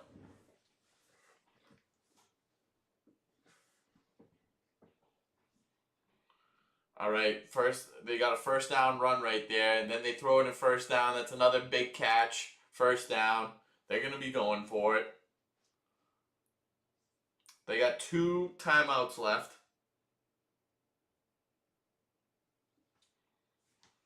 All right, they're not even calling timeout. Another quick pass to number 9 right there. Only gained a 3.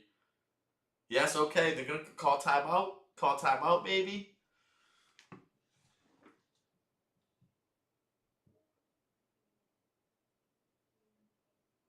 Horrible.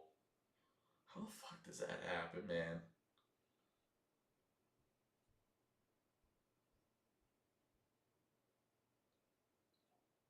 Clap, clap, clap, clap your hands. Clap, clap, clap, clap your hands. All right, that's how That song can bring me back in it. That song could erase what just happened.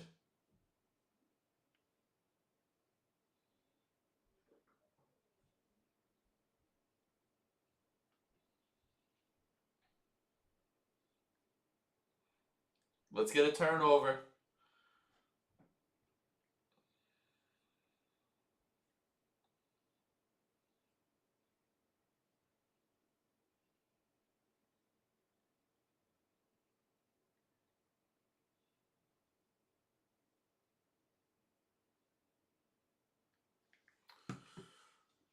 Come on, bring the pressure. All right, 24 seconds, 2nd and 7, thrown out to the sideline. Gain of 3 or 4 right there.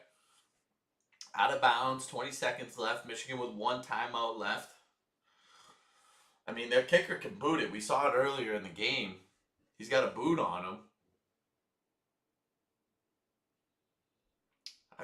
Their target line is a 39-yard line.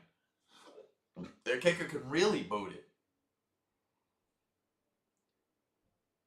This guy's going to be wide open on the right. That's going to be his first read.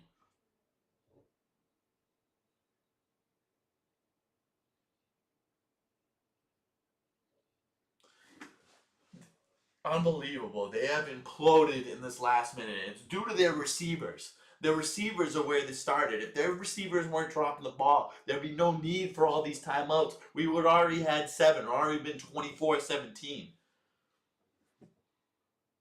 That is simply too many. You're in Orlando right now, buddy, Mark Jones. That is simply too many layers. But I will say, great tie, great tie on you. Roddy Jones, on the other hand, that's just a classic look.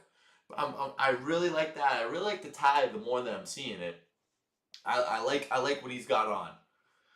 To be wearing a suit and then a quarter zip while you're in Orlando, Florida, any time of year, that is too much of apparel. You have too much clothing on. Come on. Let's get a turnover here. Underwood, he wants to snap. He's going to be looking for a quick pass, something short. Yeah, just enough. Just enough. And then that Texas timeout that they had to take because their defense couldn't get lined up correctly. We'll go for the end zone right here. Oh, they brought pressure. 9 seconds left.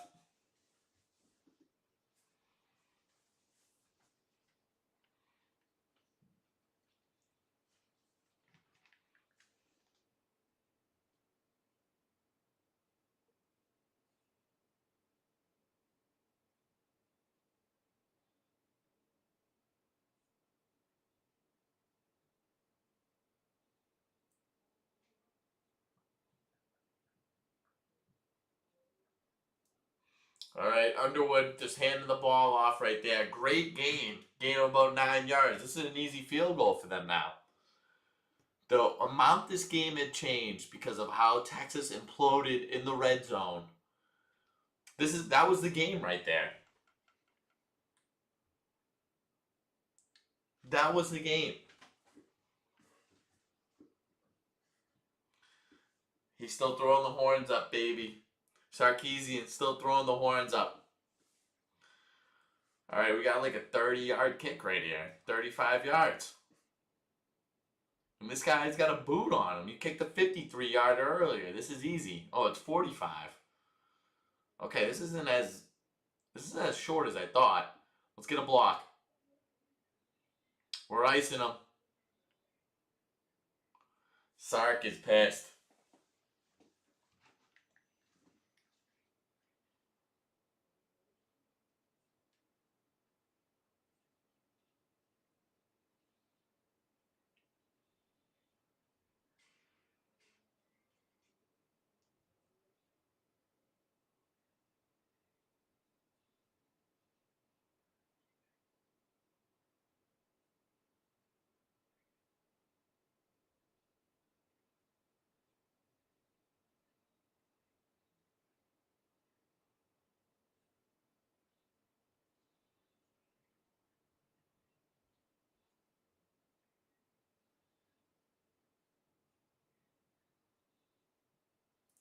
He's kicking it. It looks wide. It is wide. That's no good. And then 17-17 in the first half. He kicked the 53-yarder, and then he had trouble with the 45er. I'm not going to be able to get over that loss right there. That Texas first half loss. I mean, we had that locked up. We had that locked up. God. We were running. We were running. We had everything. All right. End of the first half, which means we have a horse race coming up. It's worth 21 points. If you're out there, it's worth 21. You could easily get back in this. We have 3 more horse races left in all of 2025. This is the last stream of 2025. So you got 3 more chances. This one's worth 21. I'll say the next one's worth 5. Next one's worth 5. Anyone could win. Anyone can win it. I want your number in there. What a horse race is, you pick a number 1 through 6, like the sides of a die. First come, first serve. I'm going potty. I'll be right back.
Hey, Jaguar Gator 9, what's up? Oh, okay, we got a little raid going on. What's up, fellas? How we doing?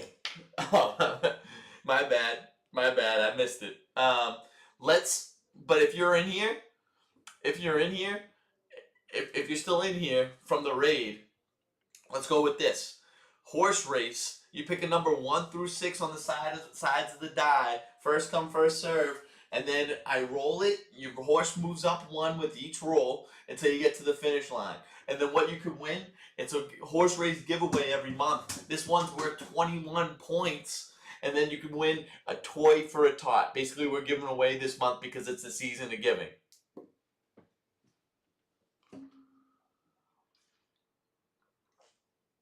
Jaguar Gator 9. I'm with you there with the Texas drops. It's absolutely killing us. It's absolutely killing us. Let me see if I can find your stream. You streaming right now?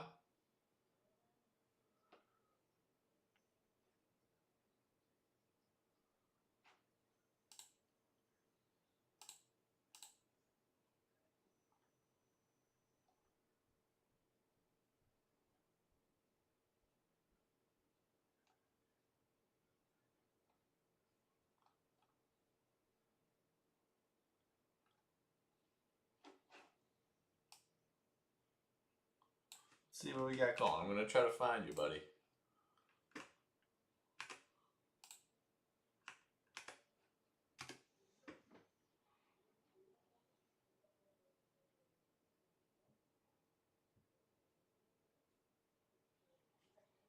My bad, dog. You're live right now. Let me check out what you got going on.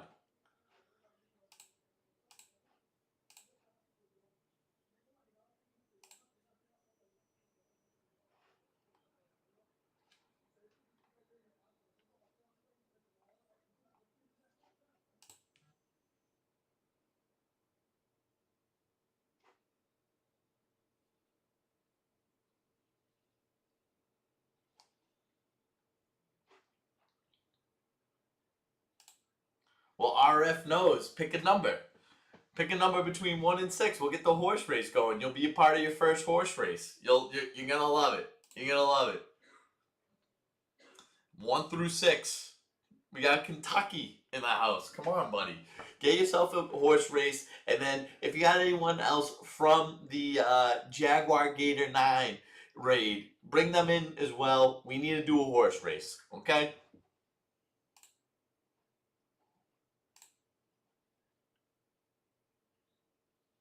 Yeah, I found him. I found him. I see the stream right here.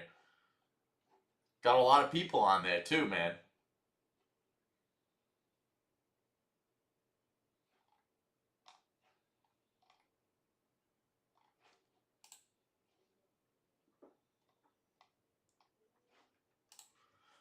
You want to be part of it, dude? Pick a number. Hey, appreciate you, man. You're officially a tea timer now.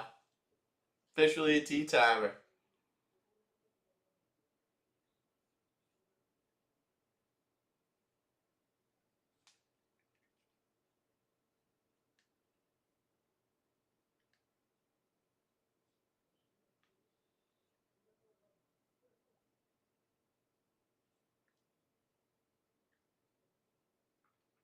Oh, we got 5. Okay. Okay. Well, we got 5 in there. So I'll show you what it is. Hey, I appreciate you, bro. If you're out there, like, comment, subscribe. We're trying to get this thing big. We're trying to get it huge, okay? We're trying to get it like Jaguar Gator. He's got 70K subscribers. All right. So let me get this in position for you. You get the 5 spot. You know what? I'll give my buddy Mikey O. He was just in the stream earlier. You see him, Mike O'Brien, 5114. Because his thing ends in 4, I'll give him the 4 spot. We'll go 5 and 4. This one's for 21 points. This one's for 21 points, okay? We'll go big. We'll go big on him. So let me get this camera in the down and right position. Yes, sir. Yes, sir. Okay. Let's move this back. Have it aesthetically pleasing. Yes. Yes. Okay. Yes. My toes are going to be involved in it. You're just going to have to deal with that. RF knows. Okay. So we got Mikey O'Brien in the 4. We got the new Tea Timer. RF knows getting in there. Let's go. It's a number 4. That's a 4 for Mikey O. We're looking for 5 and 4.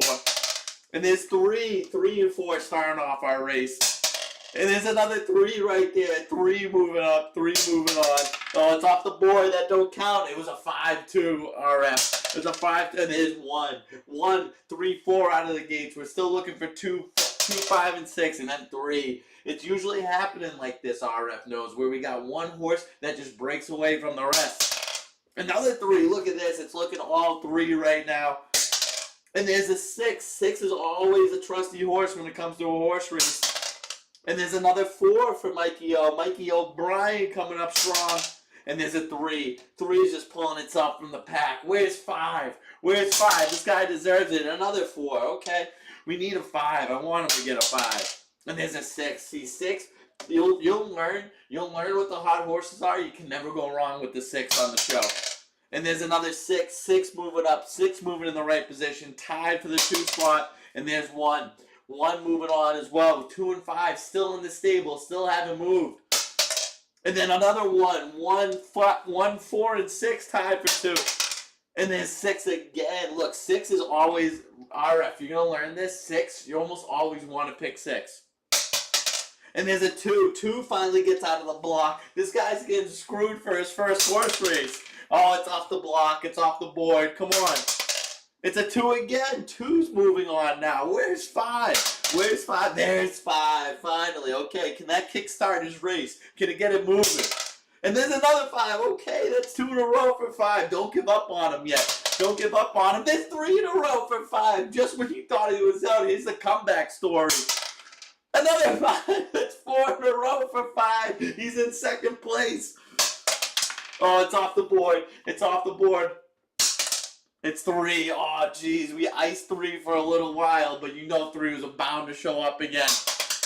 And there's 2. Okay, we can do with that. Look at this. Everyone is tight back here. The next closest horses are 2 back from 3. Oh my God, I think it might be over. 3's just separating itself as a strong horse. Oh, it's off the board. Don't count. Don't count when it's off the board. It's 6. Okay, 6 finagles his way in. We just can't have it be a 3. It is a 5. Come on, RF. Come on, RF. And there's a 1. Okay, with the 1, we can move that forward. We can move that. Nope, that don't count. That don't count. You would have liked that though, RF. It was off the board. It's another 2. Okay, look at this. A little bit of a comeback here. We're stalling 3. We're stalling 3. There's 6. There's 6 moving up. Oh, God. We had the comeback going. We had the comeback going. We got the 3 horse in there.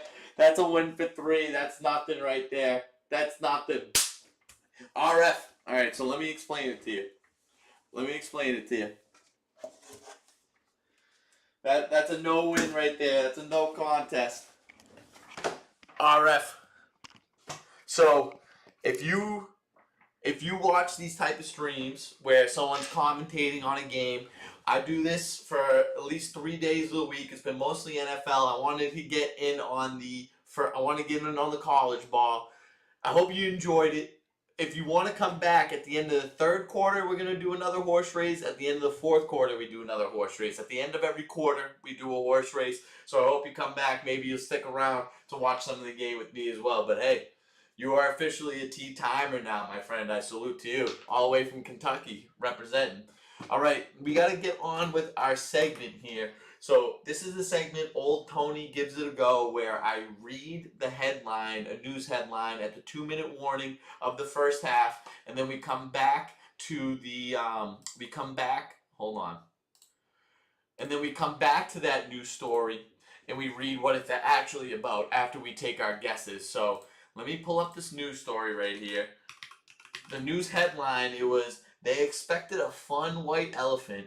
What they got completely changed the mood fast." So we want to see what these white elephant gifts that changed the mood so quickly were. My guess, either a sex toy or a positive pregnancy test. Those would really change the tenor of the party. Oh, see, a lot of good stories came up. A little bit like the Aflac trivia question. We can go with that. Oh, there's some good stories that came out since I said this. Hold on.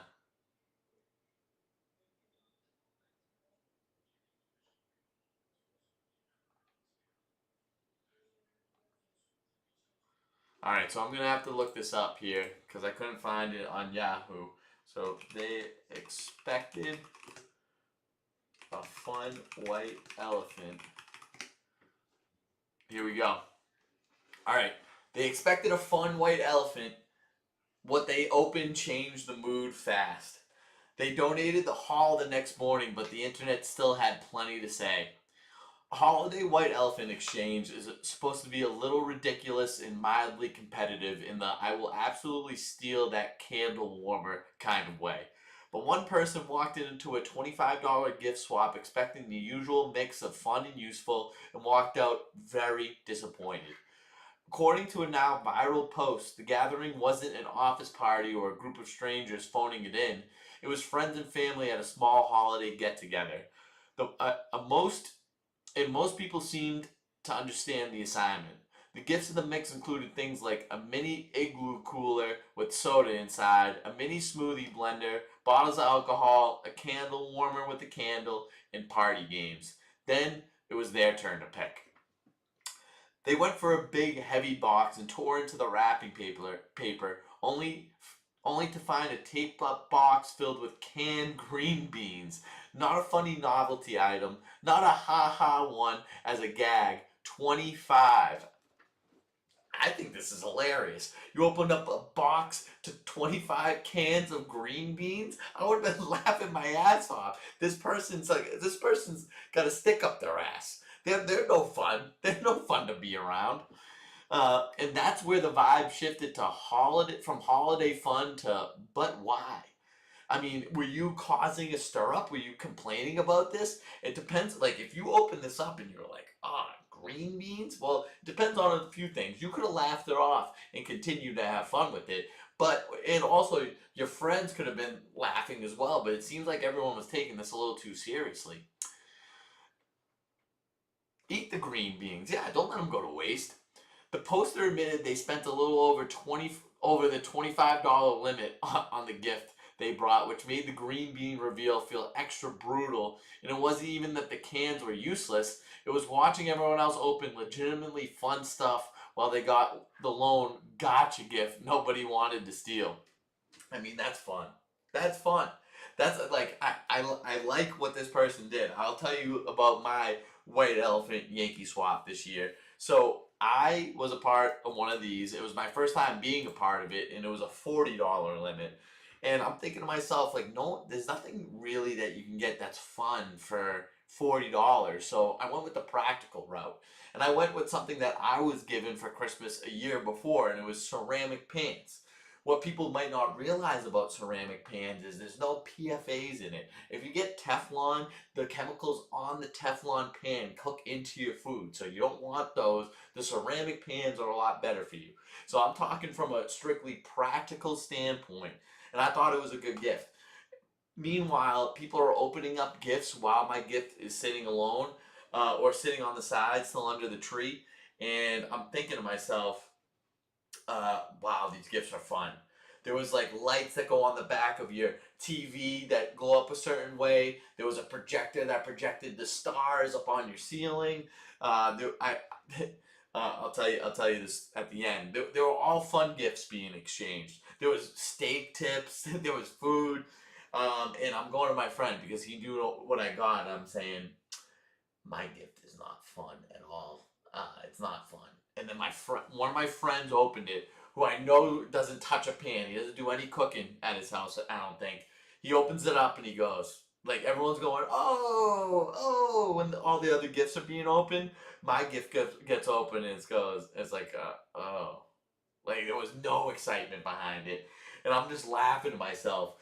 Turns out you open the gift in our Yankee swap. You open the gift and you can exchange with one gift that's already opened. And he's looking at me because I had already exchanged the gift that I got. I had the projector. I had the light projector that projected the stars on the ceiling. And he goes for mine. So I end up with the pans that I bought, and I already have ceramic pans from the year before. I don't need any more ceramic pans.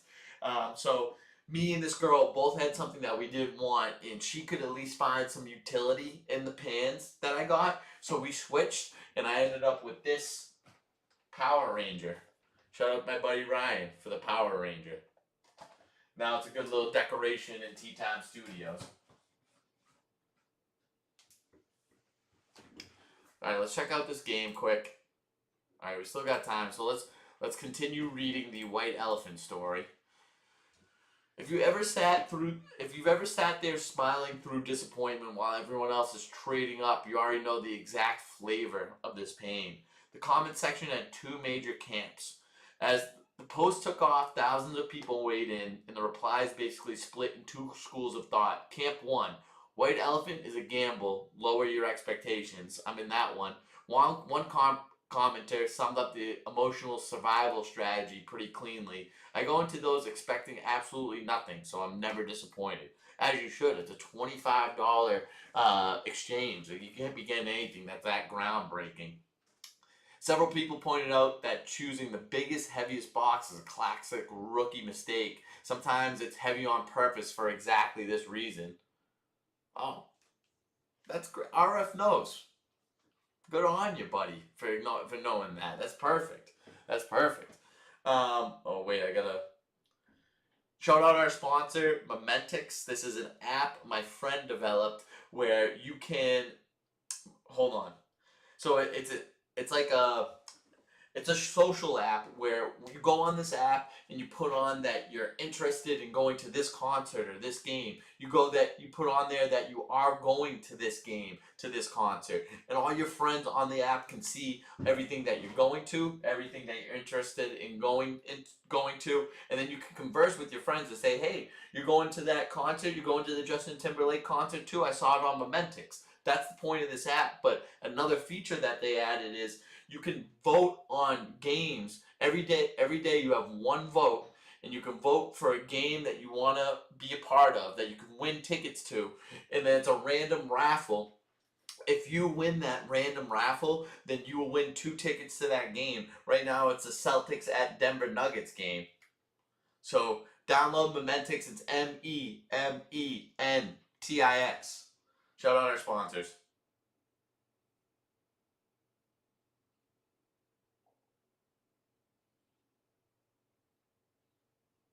That's unbelievable. That's truly unbelievable.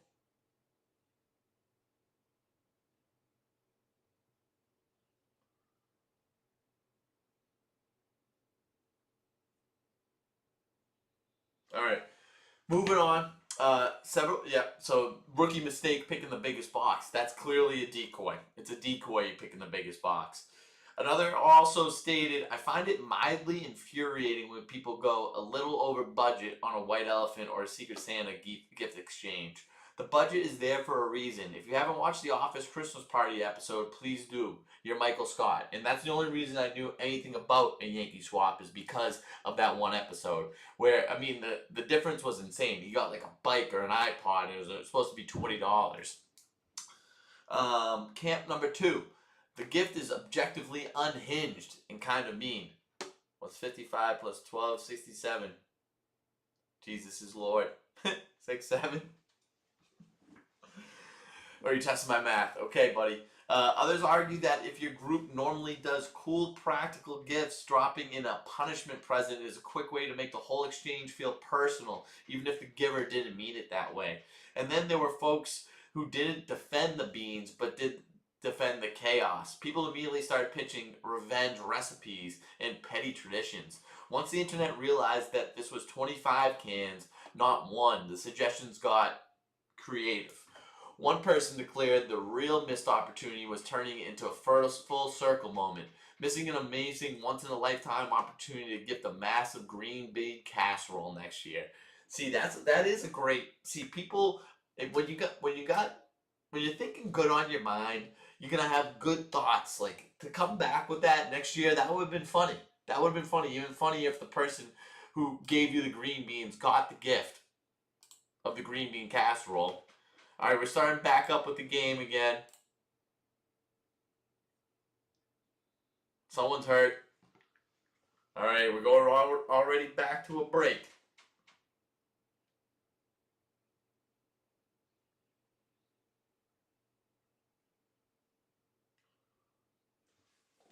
There you go.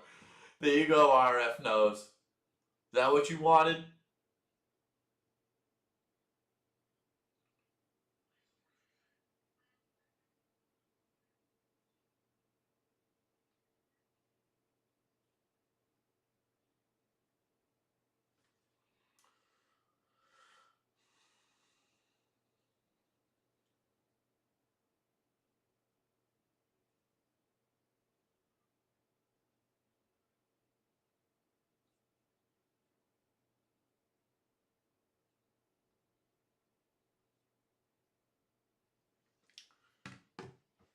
I am related to Tony's Pizza. Tony is my uncle.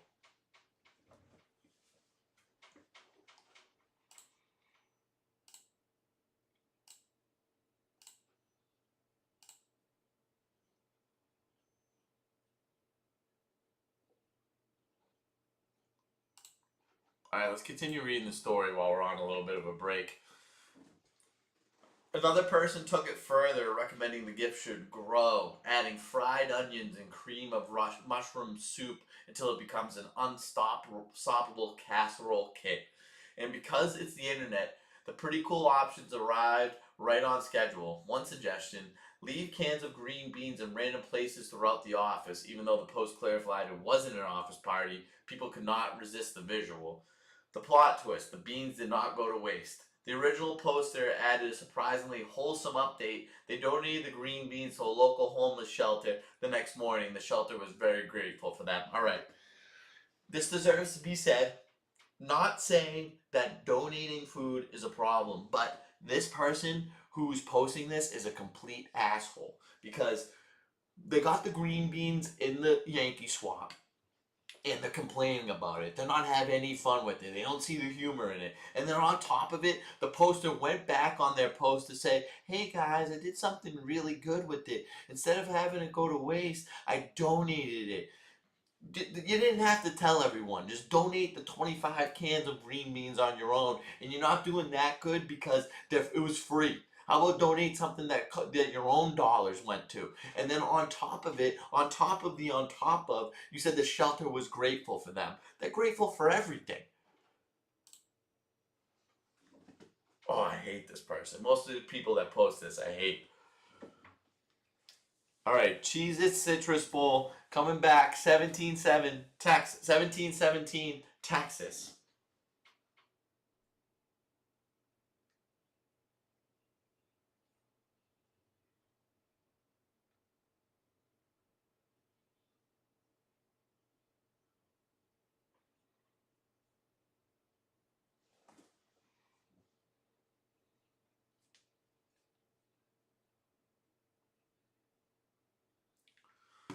All right, hand it off to start the second half, and it's almost the first down.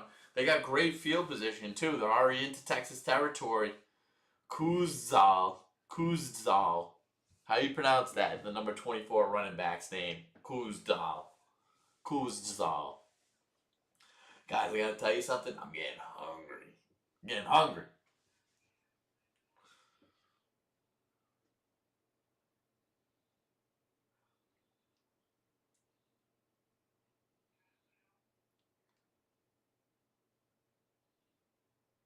All right, we got the snap. Underwood throwing it over the middle. The receiver was not expecting that ball. We got 3rd and 1 coming up after that incomplete pass. An absolute bullet from Underwood. Hanson wasn't expecting it.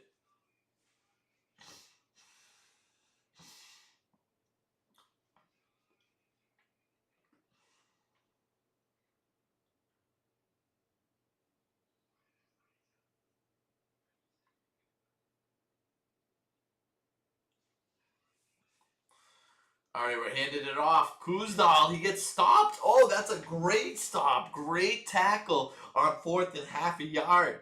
On 3rd and half a yard. Now we got 4th down. They got to go for it. This is a 4th down. They're playing in a meaningless bowl game. They're already into Texas territory. You got to go for it. And they're handing it off again. Yeah, and they ran that ball. He got bounced back all the way back before the first down. Got the first down again. Michigan continues to move the ball forward.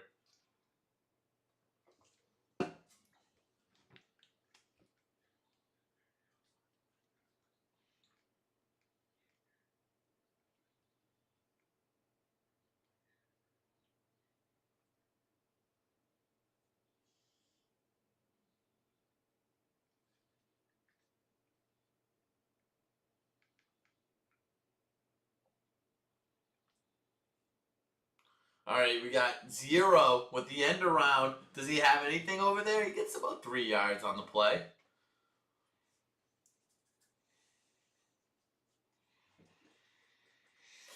Scrooge McDuck got one of my rolls off. Let it go. I got 2, 4, 5, 6, 7, 8 carrots and stones.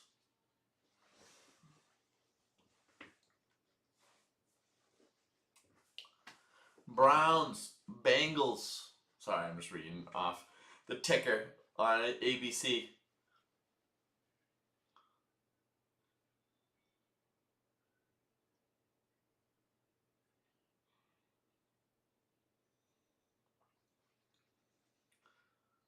We get the playoff. A good rush coming at Underwood. He's trying to scramble. He can't. We got a flag coming in. It's got to be a holding on Michigan right there.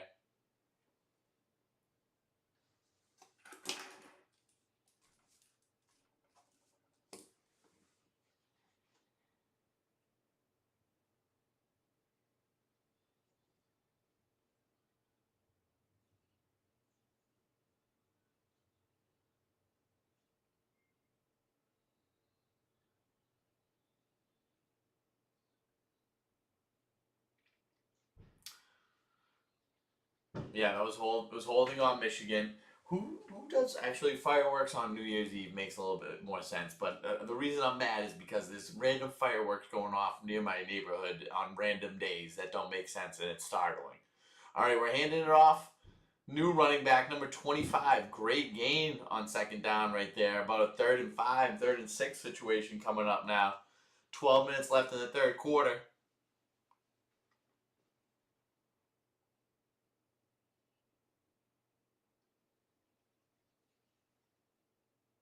Kapana with the run. Micah Kapana. Oh, he's from Hawaii. You can tell by the double A in the name.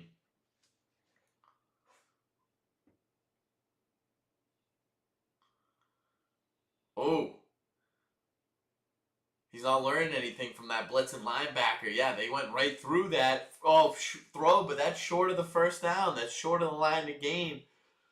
4th and 1. Do they go for it again? I mean, they got a good rushing attack with their quarterback being option 2 to run the ball. I think they bring out the offense again. Steve Kasula, offensive coordinator, up in the booth. Looks like he's dialing up a play right now very methodically.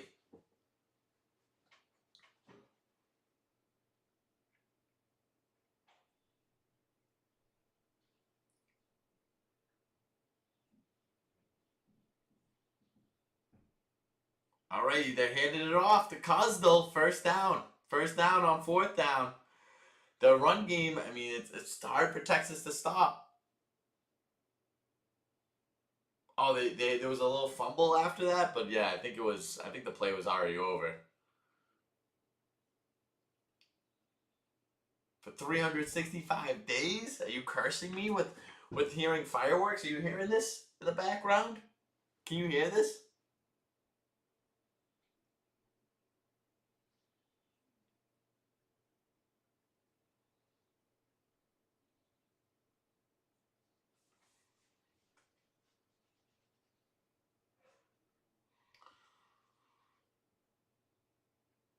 Oh, Tony the Tiger Sun Bowl. Should have done that one. Looks like high scoring too. Duke versus Arizona State. All right, we got Underwood right at the 21-yard line, right where it says Cheese It, right in the middle of the Cheese It. He's in shotgun. He's looking to pass. He's passing down the left sideline. Good defense, number 24. They should be running it every play. It should be a run-pass option every single play. And it actually should just be a little what's a RPO minus the P? Is it an RO? It needs to be just an option play. Either the quarterback keeps it or they give it to the running back.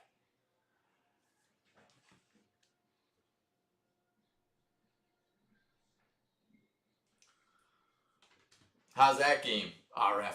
How's the Sun Bowl, RF? We're handing it off again. Nowhere. It's left run with Underwood. He gets a little bit short of the first down. That was probably a gain of 8. That's exactly what they should do every play. They should never have this guy throw it because those are their worst plays. It's an RO. Are you making fun of me? They're doing exactly what they need to do. Just keep running the ball. Just keep running the ball. You don't have to have this guy throw it at all.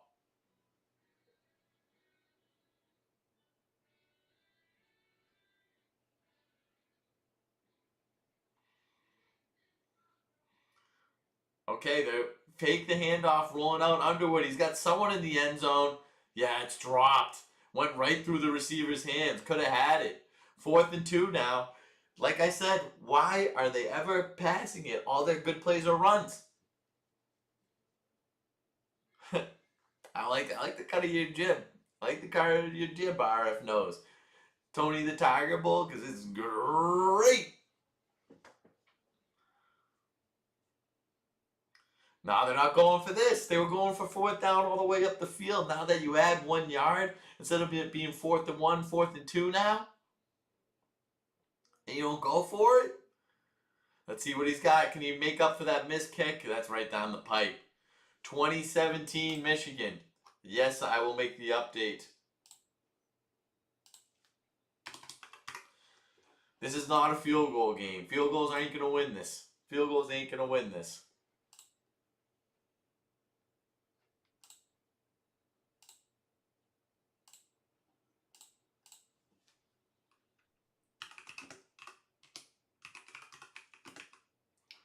All right, so let's look at because this is more of an NFL show, admittedly. We're gonna look at the NFL playoff scenarios this weekend. I can tell you it for the most part. Actually, I can tell you it all. And let's look at the NFL games while we're at it. NFL games, week 18. All right, so Bucks Panthers is the first game. They put the most consequential games on Saturday. Only one consequential game on Sunday. Panthers at Bucks. If the Panthers win, they are in. They win the NFC South. If the Bucks win, something that came up that I did not know about was if the Bucks win, they still need the Falcons to lose. The Falcons will have the same record as them, but the Panthers and the Buccaneers will have the same record if the Buccaneers win. And then you go to head-to-head matchups for the tiebreaker, and then what you'll see is that the Panthers are 2-0 against the Falcons, and the Bucks are 1-1 against the Falcons. So they need two things to happen, the Bucks. They need a win, and then the Falcons need to. Oh, no, I don't. Is that the most important game? What about Seahawks 49ers? Seahawks 49ers, you got that on Saturday night as well. That's for the 1 seed. So both those games are very consequential to me because I had the Bucks. I had 4 future bets for division winners. I had the Buccaneers to win their division. I had the 49ers to win their division. So that is not only for the number 1 seed, that is the NFC West division winner on Saturday night. And then you got the Steelers and the Ravens Sunday night. Win and you're in. Win and you win the AFC North.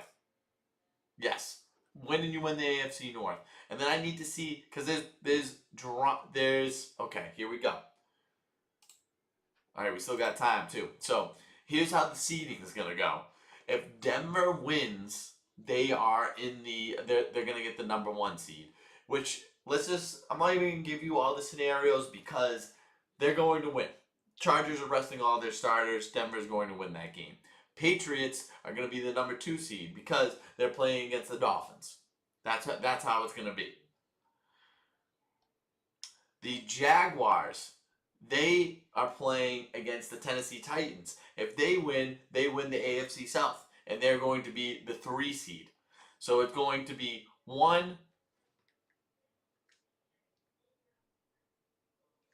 So it's going to be 1 Broncos, 2 Patriots, 3 Jacksonville, 4 Texans. They're playing the Colts. They won't lose that game. And then actually, no, it'll be 4 will be Ravens Steelers, the winner of that game. Then Texans. Wait, we didn't give. No. Hold on. Hey, take it easy on my Patriots, RF. I'm a Patriots fan. And yes, we have some legal issues going on, but what NFL team doesn't? Who's Mark? No, Whittingham. The upcoming coach for Michigan up in the booth. Your Colts are going to beat the Texans? I don't think so. Philly Ribs' time in the league is over. It's time to go back into retirement, Phil. It was fun while it lasted. I'm a Pat, baby. I'm a Patriot. All right, we're starting at the 20-yard line for Texas. That's so not true.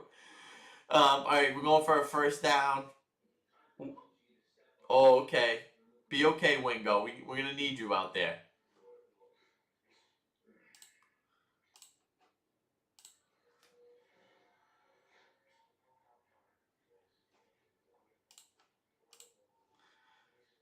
All right, bounce that out to the right side. Great run by number 6. First down, Texas. Flag. All the big flags are going against Texas. All the big flags bringing big plays back going against Texas. It's horrible to see. Holding. And the best part is they don't show us any of the penalties either. They don't show us what's happening. Could I be wearing my tinfoil hat and say that this game, the NCAA wants Michigan to win this game so they're not fully disgraced. So this coach, their new coach who's coming in next season, he has something to say, okay, we can build off this. We won the Citrus Bowl last year. Give me a fucking break.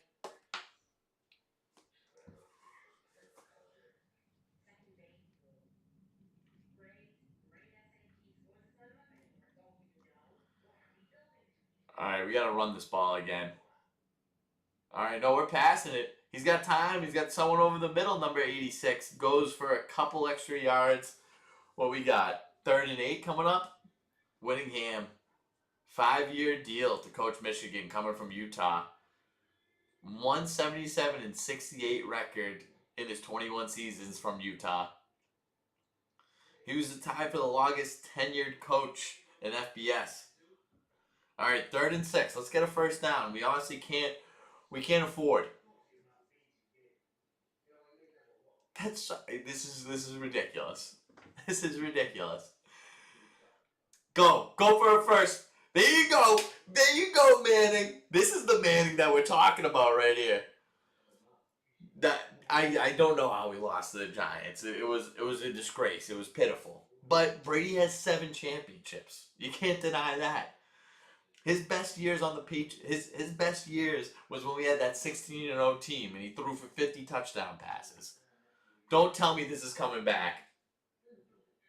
All the penalties are going against Texas. This is absolutely ridiculous. It's coming all the way back.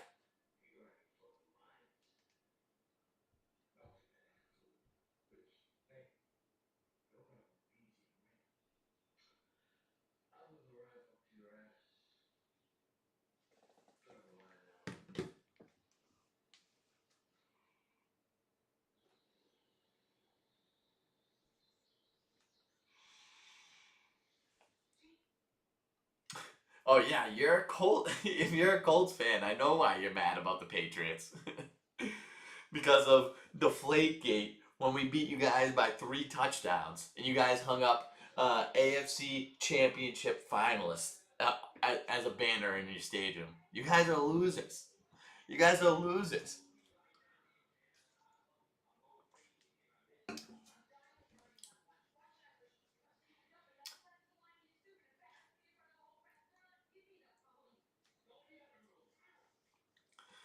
All right, we got Arch back in the shotgun at the 31-yard line.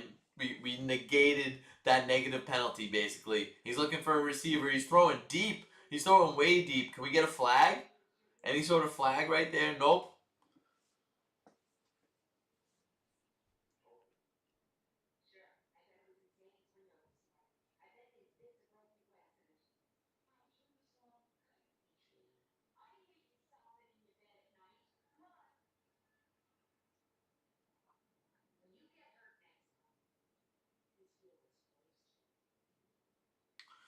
All right, 2nd and 10. Down 3. All right, fake handoff, throw, almost picked off. This game's. Oh, we got a flag. That's it. That's how you sell it, Arch. You wait till you get the flag. You see the flag drop right next to you. You pop right up. Okay, let's make it a little even. Let's make it a little even now.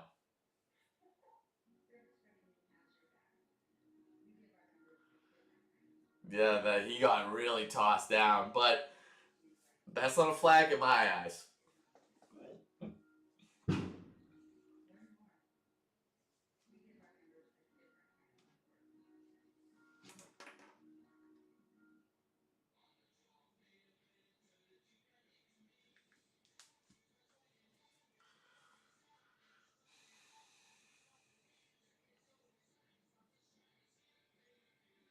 What is going on? Alright, we're more than halfway done with the 3rd quarter. Michigan up 2017.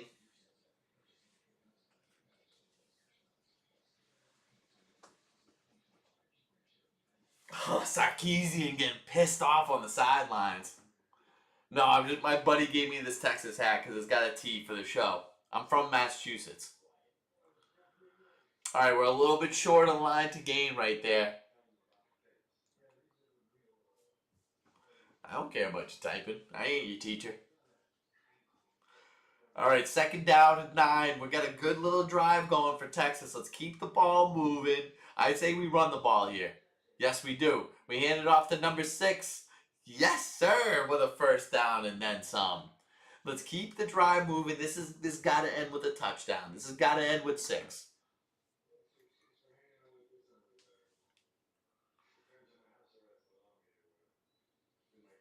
Come on. Let's finish the job here, Texas. Time winding down in the 3rd quarter, a little bit more than 6 minutes. We're into Michigan territory, Texas, that is.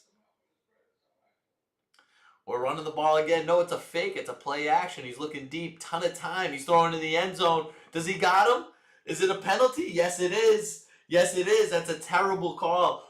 Underthrown ball. The offensive player, the receiver, grabbed the defender's arm to make it seem like he couldn't get back to the ball. I wonder if they picked this up.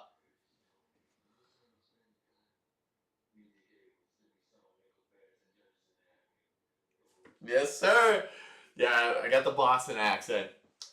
I'm I'm maybe being from, were you from Oh no, you're from Kentucky. Maybe you're not easily able to identify the Boston accent. Have you ever been to Boston? Yes, everything that he's doing. Yes, any good thing good that happens for Texas. That kid was hitting him with the horns, horns, horns, horns. Okay, Arch Manning in the shotgun. We're handing the ball off to number 6. He's trying to bounce it outside. Couldn't find anything right there. Gets back to the line of scrimmage.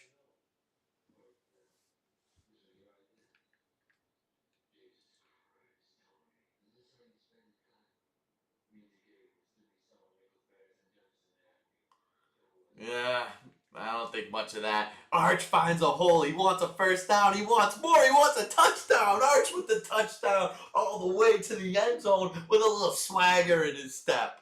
There you go, Archibald, running for a touchdown. 24-20 in favor of Texas. Oh, that's cool. That's cool. How'd your dad end up being a Celtics fan? 9 plays, 80 yards, 4 minutes, all Texas right there. All Texas. We love to see it. Nice run by Archibald.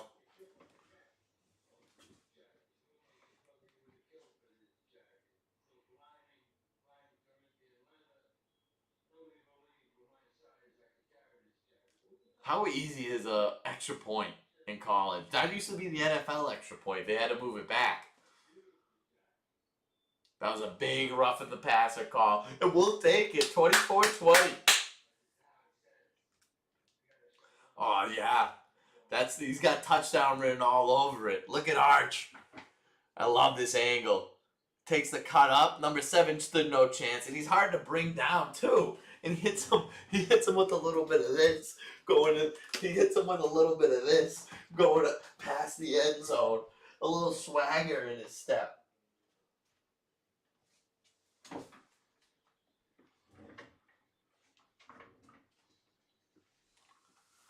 They were great back in the '80s. They were the best team back in the '80s. So I could see that. Being from Kentucky, who's the normal basketball team around there? You got the university, but you don't have a pro team. So let me tell you I want to keep going into, because there's seeding involved in the playoff scenarios, and I want to get into that.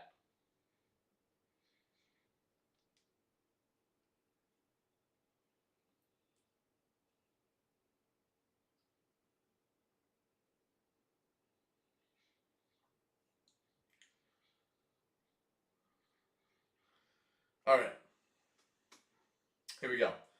49ers get the 1 seed with the win. Seahawks get the 1 seed with the win. Division title, Panthers win or Falcons win.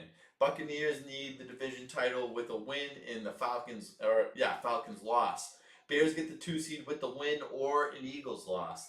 The Eagles get the 2 seed with a win and a Bears loss. The Ravens get the division title with the win. Steelers division title with the win. Broncos 1 seed with the win. Patriots 1 seed. But this still doesn't do the Hold on. So the Bills are playing for the 5 or the 6 seed. They need to win. I still don't know all the scenarios. I need to do more research. So, I mean, my current prediction. So the Broncos are going to get the 1 seed. Pats will get the 2 seed. So the Broncos are absolutely winning this weekend. Patriots are absolutely winning this weekend. Jaguars are absolutely winning this weekend. Then you got the Steelers or the Ravens in that spot. I like the Steelers. I like the Steelers in that spot. Tomlin as a road dog in division like last week, he loses in that spot. Tomlin as a home dog, everyone's doubting him. He wins in that spot. Love Tomlin in that spot. Texans. So since the Texans are playing the Colts, RF knows Colts. Yeah, that ain't gonna work. That ain't gonna work. Texans win that one. Chargers 11-5, 11-5. They're gonna be 11-6. They're gonna lose. The Bills are gonna win. So they'll go for the Bills will be the 6th seed and the Chargers will be the 7th seed.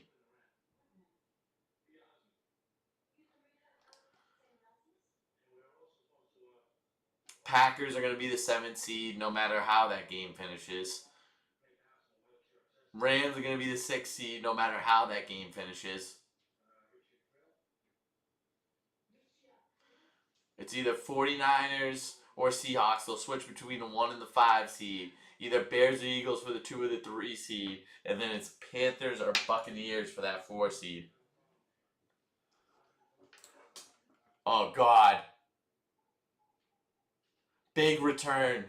Big return from Michigan. Let's throw a flag. Let's throw a flag.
Let's see what RF said. We don't have any big NBA fan bases teams for the majority of the state. I'm in Lexington. And it's random though. We get Cavs on TV. But you get Louisville. Go to Louisville's Pacerland. Yeah, so you're kind of like in a tweener spot. Oh, God. I mean, this is going to be another... This drive's got another Michigan touchdown all over it. It's going back and forth. And it's because of all the defensive players being out.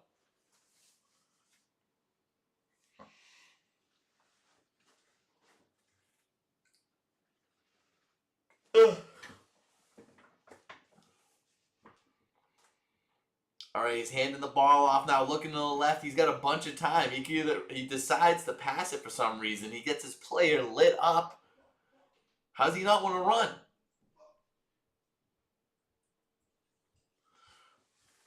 Big hit, and that kind of now he's down. Now he's down. One of the captains of your team, you get him popped because you don't want to run yourself.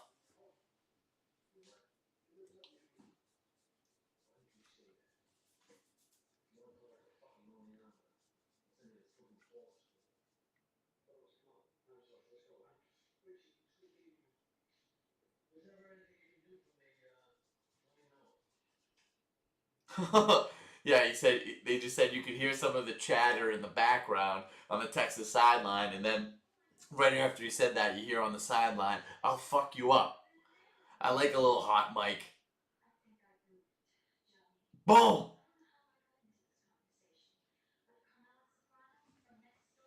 Big hit. But now they're checking this guy out.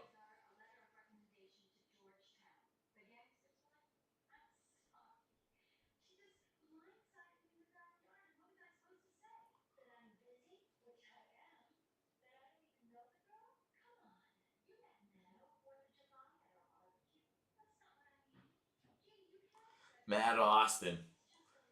He's a real party pooper. A definition of targeting. Yeah, it kind of was.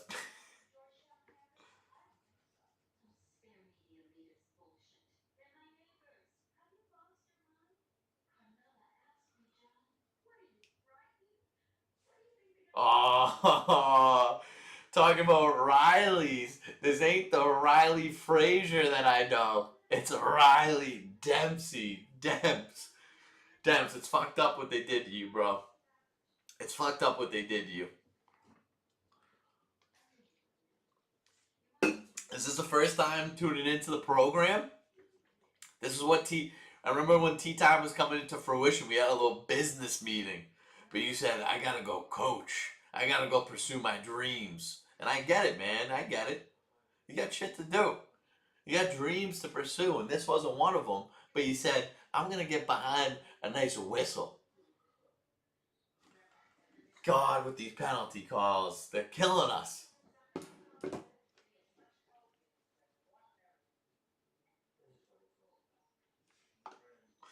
What's up for New Year's Eve, Demps? What's up in mainland?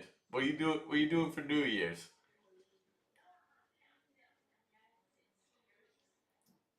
All right, 2nd and 2. Michigan with the ball on the Texas 10. Underwood in the shotgun. He hasn't had many plays under center. He holds the ball. He keeps it. Big blindside block. They don't call it. He gets a first down. That's all they need. Flag, and they're going to call the blindside block.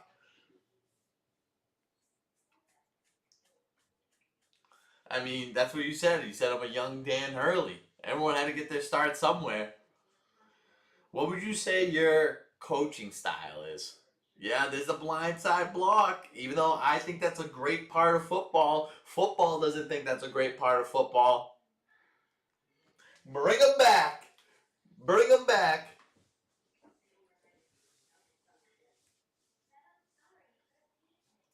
Heading to New Hampshire to my girlfriend's friend's house. That's nice. How many people are expecting? What's on the menu? And what are you going to be drinking? Those are 3 big questions. 3 big questions. I hope you can answer them for me. I'm hitting you with a lot of questions, I know. You didn't think you were going to come into this and have a job to do, but now it is. Now it is, Mr. Demps. All right, Underwood under center. He's got it at the 25-yard line. 2nd and 17. He's throwing to the left. No one open. No one there. That's no flag. That's no flag. 3rd and 17 now. Come on, Texas. Stand strong right here. 3 minutes left in the third quarter. So you got a little Chip Kelly in your game. I can see that.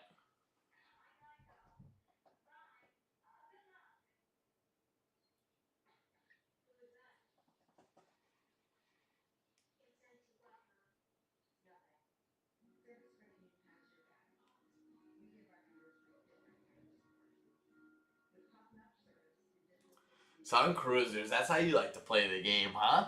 35. That's quite the party. That's quite the house party. 35 plus. Is this like a girlfriend's friend's house that like she still lives with her parents and they have a legit house, or we got 35 people in an apartment? That seems like it's gonna be tight quarters a little bit. And if it's just finger food, I make sure you're eating beforehand, man. You can't be going in there just hoping to get finger food in the stomach. And the thing is, with 35 people, with that much fit with finger food available, I get a little grossed out. Especially like if it's my family, not at all. If it's people that I don't know, people that I'm unfamiliar with, I'm gonna get a little grossed out with that finger food.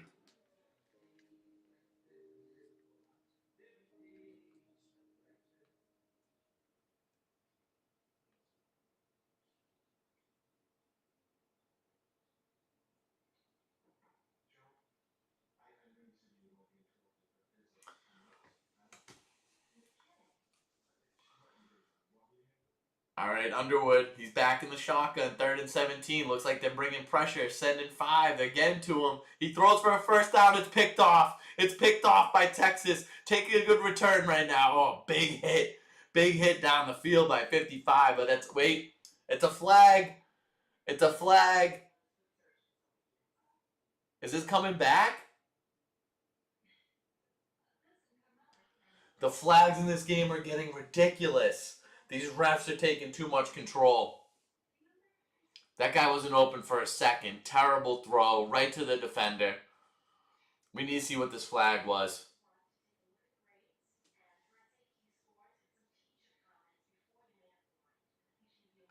Wow, Callahan's in the chat. How'd he get involved?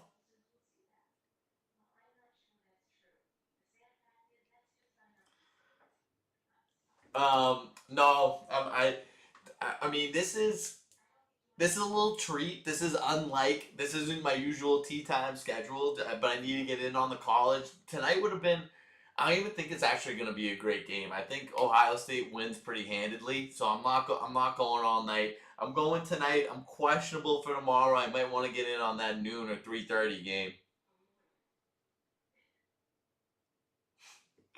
I love that. I love that. Like, I'll take care. One of the coaches I had would say that. I'll take care of the refs. I'll take care of the refs. You don't say anything to them. But that brings up the curious question from me, Demps, is when you are talking to these referees, what's the conversation like? Are you coming like we're on the same basis? I'm sure a lot of these refs are looking down on you just being a young fella. How do you approach those conversations? We got Arch standing strong in the pocket, throwing a dart, but to no one. You like the U tonight, man? They're not gonna get it done. Everyone's thinking about that Ohio State loss still.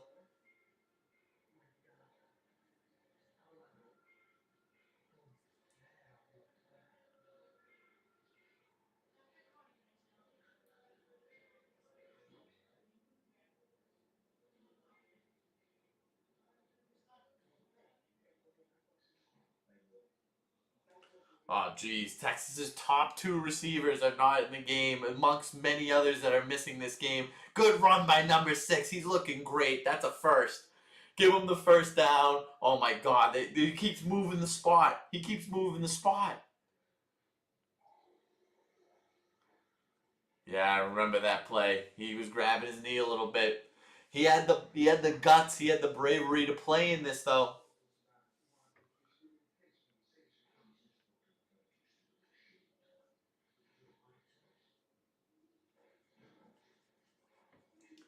Are you serious? Oh, are they challenging? They better challenge the spot. That was a horrible spot. I can't believe they're calling it short. Arch keeps going like this. So, Demps, with your change in attitude towards the referees, have you noticed that you're having a better response to them? And do you see more calls going in your favor later in the game as opposed to getting in their face early? Did you find that you were often getting calls against you? That was a first down. I can't believe we didn't call that.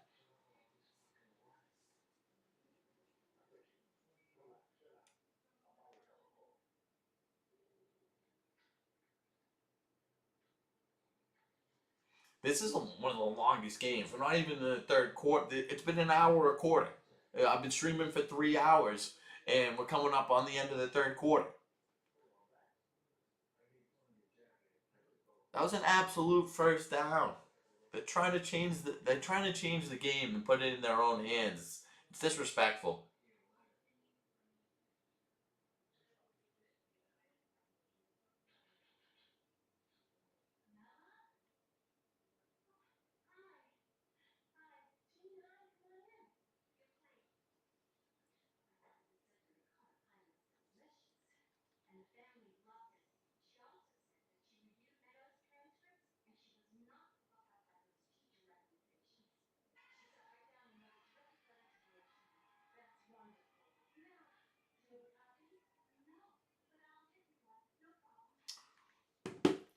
All right, so the line was bad. Is that what we're doing? 3rd and 1. We can't afford it. We can't afford it. Oh, he gets stopped behind the line. Horrible play call. Some guy gets in there untouched. Come on now. Come on.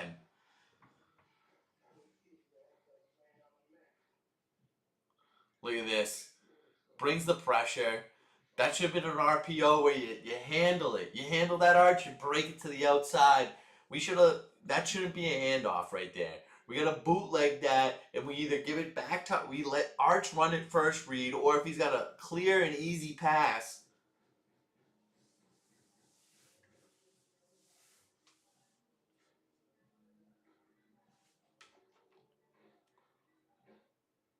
All right, they're returning it. Decent return. Ooh, that could have been a fumble. He left it in a vulnerable spot. All right, 24-20 still. 1 minute left in the third quarter.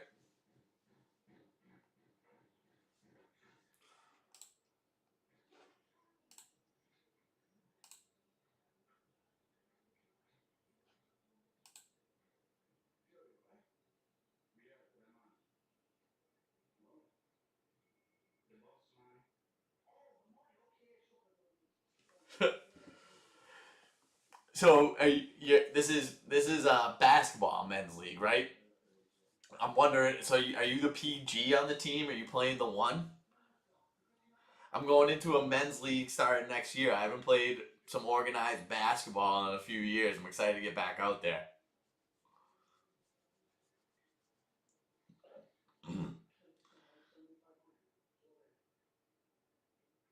All right, we got Underwood in the shotgun. That's where they like him. A little RPO action. Give the 24 up the middle, but nothing to be gained.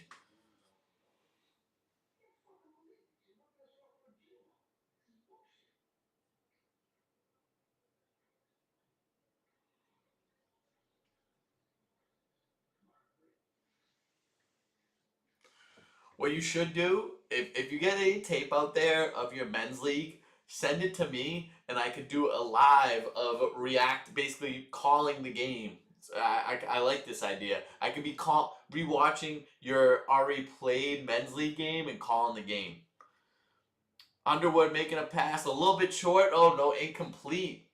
Incomplete, 3rd and 8. Underwood has gone less and less in this as this game is going. Basically, if he's not doing it with his legs, he's got nothing going on.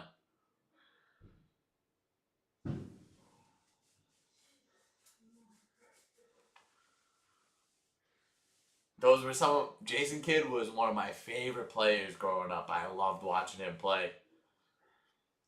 Those are guys you just control the pace of the game. It sounds like, man.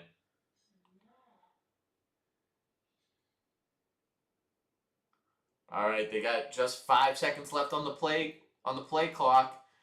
It doesn't look like they're gonna get the ball off. That's a yes. Flag, flag, flag.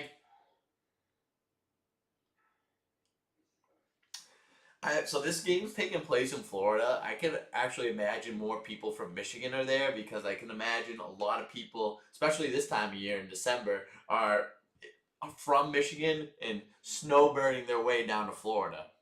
Texas, they're not a lot of people going from Texas to Florida. Shorter trip. But I bet people from Michigan who went to Michigan, the university even, they're in Florida currently.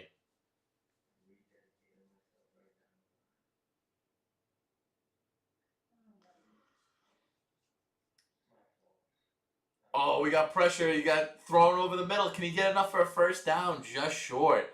That is absolutely go for it area. 4th and 2. That's absolutely go for it area. Get me the tape. I'm glad to do it. Team hasn't lost in 3 years. I mean, this sounds like a very capable league. I wouldn't be able to keep up in this type of league.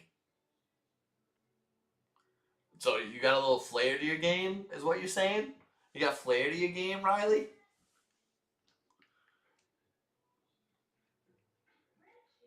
End of the third quarter. 4th and 2, 24-20 in favor of Texas, but we got Michigan driving a little bit right now.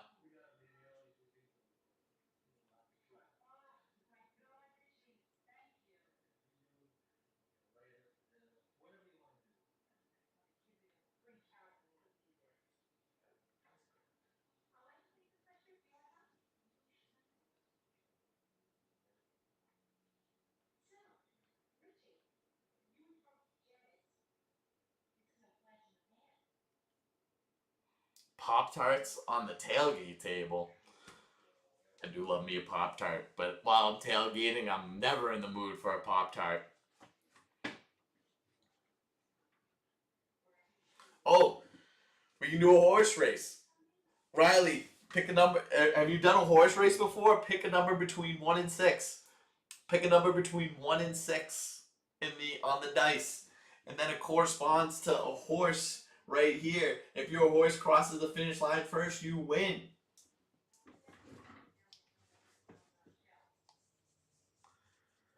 So based on how you're explaining this, I kind of like you more as a Tony Parker than a. I like you more as a Tony Parker than a white chocolate.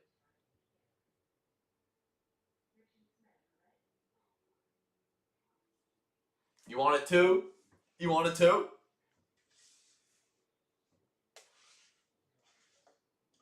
I don't want to miss this 4th down. We gotta get this. Actually, I think we're going. All right, hold on. We can afford it. We can afford it.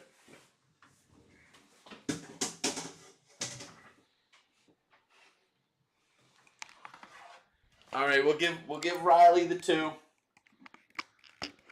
Let's see if he can get the win. Give Riley the 2 spot, he says. He's all the way up. Shawty got you bunt. I got what you need. Let's go. And it's a 4 to start off. Let's divide that by 2. Minus it by 2. Give him the 2. And that's a 5. Okay with the 5. That's okay with the 5. You don't mind a little 5 right there. And that's a 1. Okay, so let's get a 2, 3, or 6 going. And that's a 3. I like when all the horses go out at the same time. Give me a 2 or a 6. Give me a 2 or a 6. We got the 2 for Riley. Give us a 6, and it'll be some nice numerology going. Oh, it's a 1. We could have had it. There's a 1, though. There's a 1. Can we get the 2 again? Oh, we got a 4. 1 and 4 in the lead. 1 and 4 ties to the lead. And there's a 3. Okay, it's a pretty even race right now. We got a 3-way tie for first, and there's a 5. 4-way tie for first. 6 hanging back. And there's a 6. There's a 6. 2 and 6, just 1 behind the rest of the pack. And there's a 3. 3 moving out. 3 won the first race. Another 3. 3's been a hot horse today. You gotta watch out for this guy. He wants it. And there's a 2. Riley, just 2 back from the lead. And there's 5. Okay with the 5. 6 way back. 6 all the way back. And there's another 3. It could just be a 3 type of night. It could just be a 3 type of night. There's a 2. Riley's got something to say about it, though. He's got something to say. He wants something to do. There's a 5. 5, just 1 back of the 3 now. 2 back of the 3. 1 side with 2. It's an even race. Wait. Oh, there's another 2 for Riley. Sorry, you gotta watch this 4th down. Underwood, he's rolling out, passing. That's a 1st down.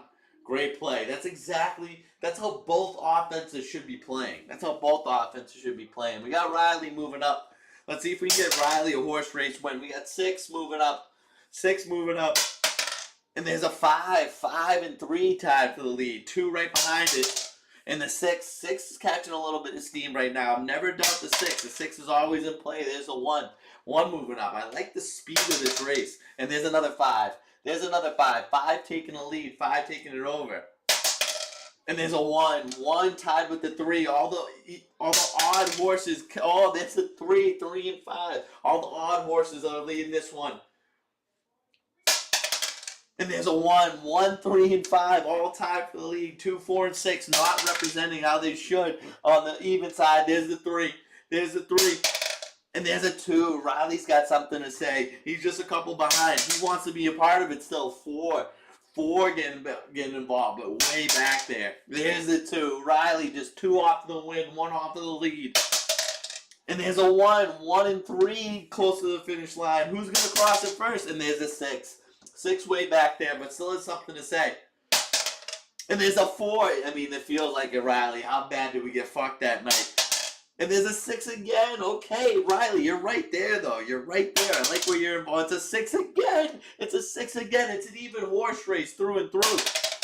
It's a 1. Oh, Riley. You almost had it. The 1 pulls it out. The 1 gets across the finish line. Yes, this floor needs to be cleaned. All right, let's get back to the game here. Let's get back to the game.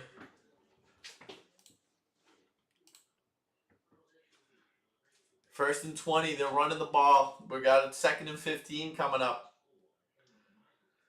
1 minute into this quarter. 1 minute into the fourth quarter.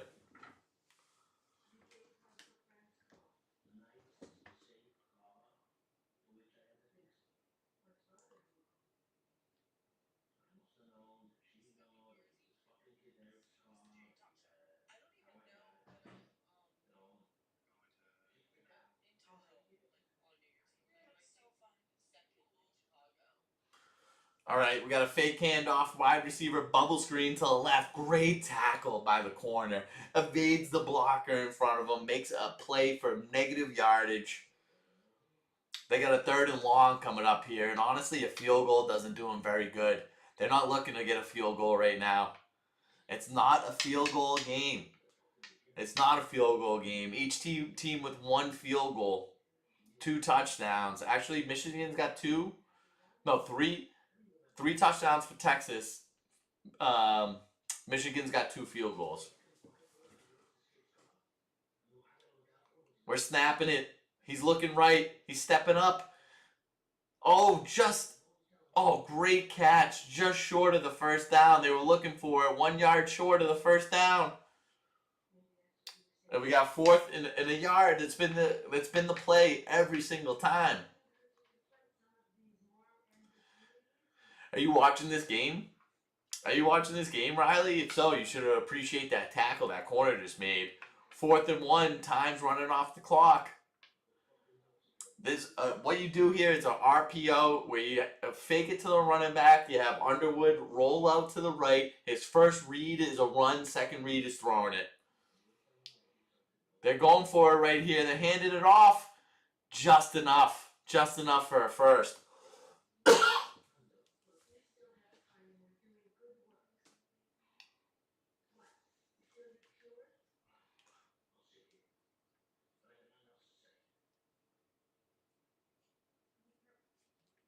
All right, Underwood rolling out to the right, throwing. He got the first down. He's on the Texas 5-yard line.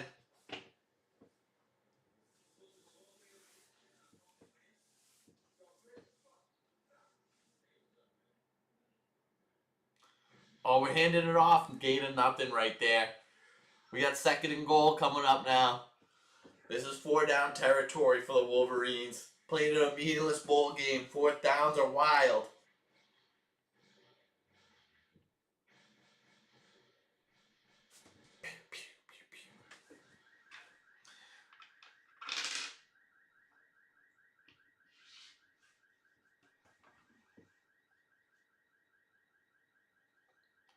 Let's see.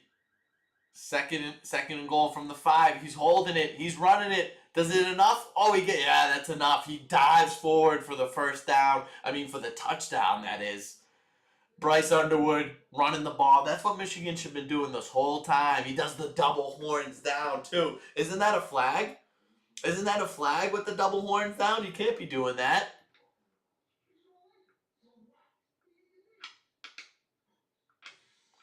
If it wasn't in Maine, I would. That's a touchdown. Great play by Underwood. Great play by Underwood right there.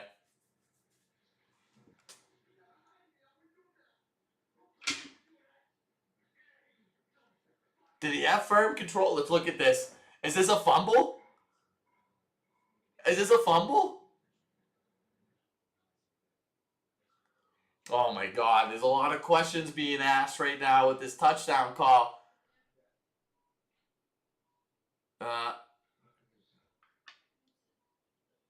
Let's see. Let's watch it again. Does he have firm control? Oh no! He was losing it. He was losing the ball. No, that's definitively touchdown. He starts to lose it. He starts to lose it right before he gets there.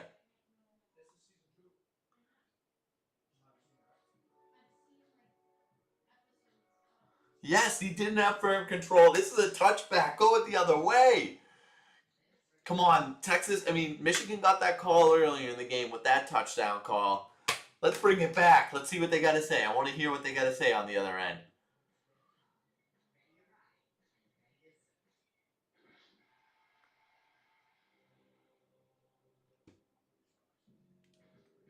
It's gonna be a fumble and a touchback. Come on, when the ref in the booth says it, you gotta listen to it. You gotta listen to it.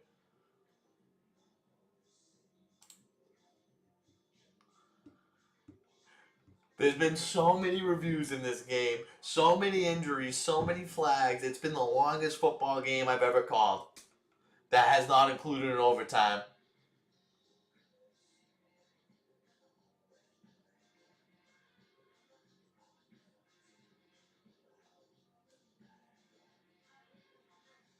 One in a million.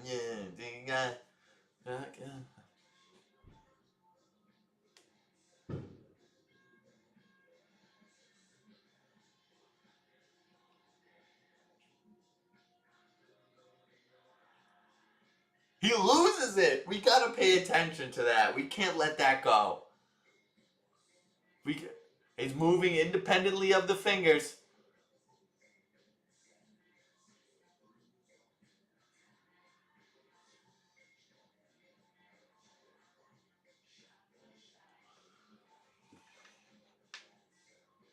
But this is where, I mean, if I had no rooting interest, this is where I would say the replay is too much. This is too much of a fine tooth comb. The fact that we got to look at this intently, this has got to be a touchdown. I mean, I think it should be a touchdown. I don't like the overuse of replay. There should be a shot clock on replay. If you can't figure it out within this amount of time, it stands. As I say that, I get pissed. Touchdown. Okay. Okay, we got work to do on the offensive side, Texas. We got work to do.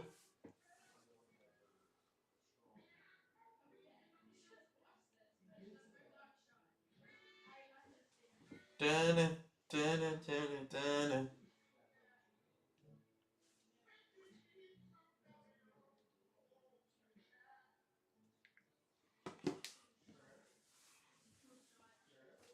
All right, 27-24 in favor of the Wolverines. Man, I miss my live action scoreboard. Doing this shit manually ain't as fun.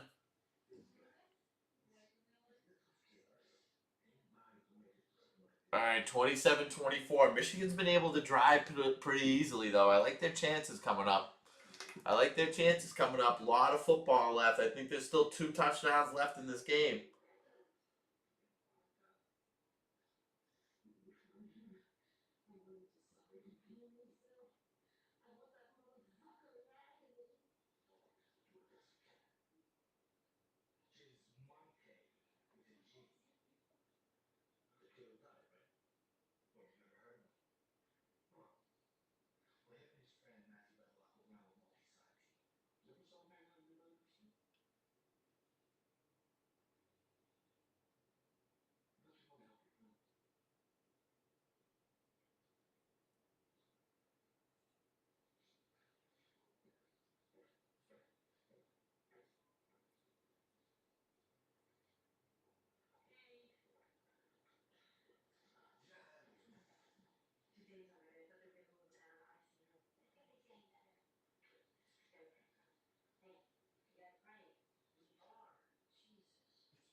We got a lot of game left here. 10 minutes left the game to be exact, or 11.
Kicking it off. Back to Texas. A little bit more. Yep, this goes out of the back of the end zone. A little bit more than 11 minutes left. Underwood's got 3 total TDs, 2 passive, 1 rushing. Arch Manning's got 72 rush yards. That's impressive. Each team with 9 penalties.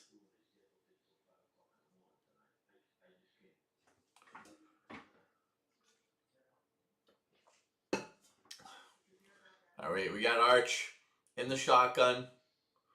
They're starting at the 25. That's weird because sometimes they start at the 20, it seemed like, and now they start at the 25. Pitch play to the left to number 6. He's having a great game. It looked like a little bit of a face mask in there. Nowhere going. Nowhere going. They're making Arch throw the ball. They've realized they got to plug up the running holes, make Arch throw the ball. This is basically make both quarterbacks throw the ball. That's not their strong suit.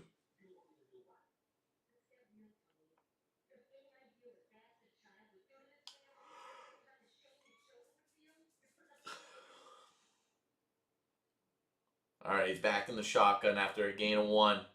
He's got time. He's got time. He's looking right, throwing right. That's a first down. 2 of their best receivers out for the game after a little bit of injury. There we go. Mother-daughter duo back in action. We got a first down. 1st and 10. 10 minutes left in the game. 27-24. Texas down 3 with the ball. He claps for it. He keeps it. I'm always confused with these fake. Oh, the fake gives are getting me every time. And them not having their number 1 receivers is clearly Arch does not feel as comfortable throwing to these guys. He wants them to be more open than they are.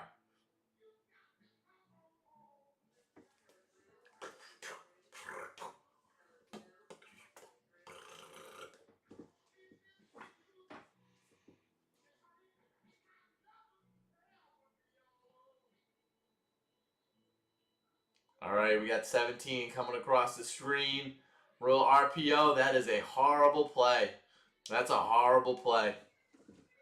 Man, do I hate that play call. This is back to, because of the receiver situation. It all comes back to the receivers at the end of the first half. And this is, if you watch Texas this year, I've been forced to because my buddy Mike is a Texas fan. If you watch how they played offense the first couple weeks, they didn't trust Arch throwing the ball at all. They would not make him throw the ball downfield, and they would just throw screen passes like that. And you're not going to win this game like that, especially where it's been a shootout. And you don't have the same defense you did back then either. So we need points. We can't be running that type of play. Arch has got to sniff that out and not throw that there either. All right, he's got time. He's getting rolled out. Run for it. Run for it. Run for it. Oh, he gets short. I mean, I think you might go for this. They're on their own 45. It's about 4th and 5. Did they go for it? This is a meaningless bowl game. I keep saying it.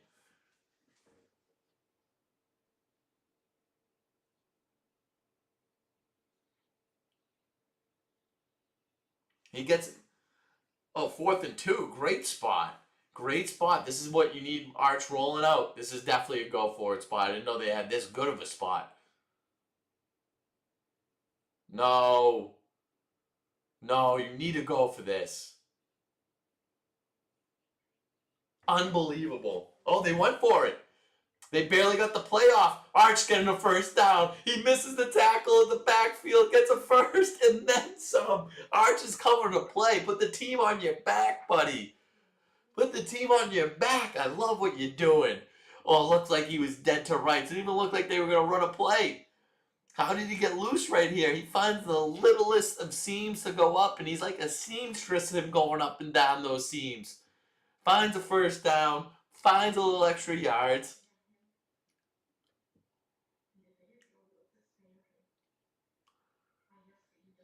All right, he's back in the shotgun now. We got 8 minutes left in the game. We're handing it off. He's got a big old hole, number 6. Not that, okay, he spins away for a couple extra yards after the first down. Gain of 12 or 13. This is a great drive going on. It's six. I mean, six has got to be gassed for the running back for Texas. They haven't gotten any, like, they don't have any backups. It's just been number six carrying the ball. Second and 8, halfway through the fourth quarter, Texas into Michigan territory, down 3.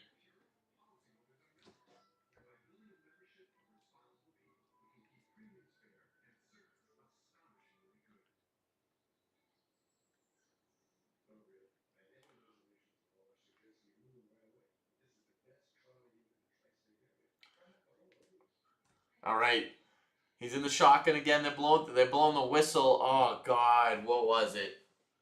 What was it? Arch is limping around too. He looks kind of hurt. False start. They've had about even penalties, but for some reason the Texas penalties seem so untimely, so untimely. And don't think this is gonna be, you're gonna settle for 3 right here. You can't go for 3.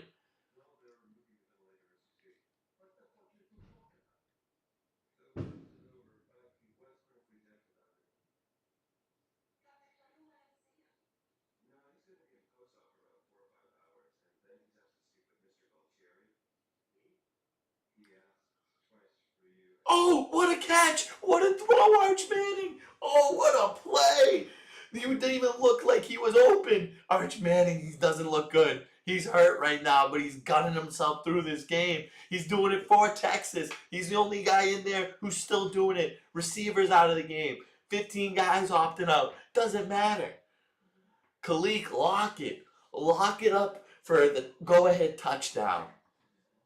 Don't lock up the game yet, but we got 7 minutes of game left. Texas goes back up by 4 points. We need a stop on defense so badly. When's the last time either team was stopped on defense?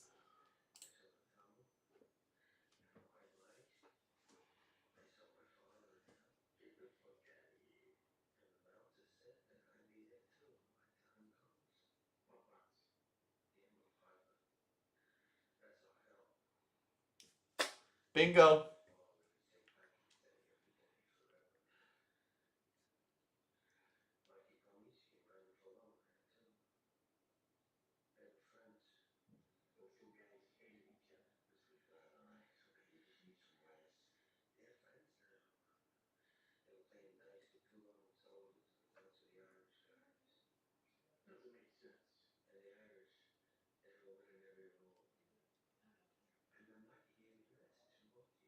Some might say perfect on the aging. I woke up feeling cheesy, coach. Still one of the best commercials of all time. The fact that it's still going shows how good it is.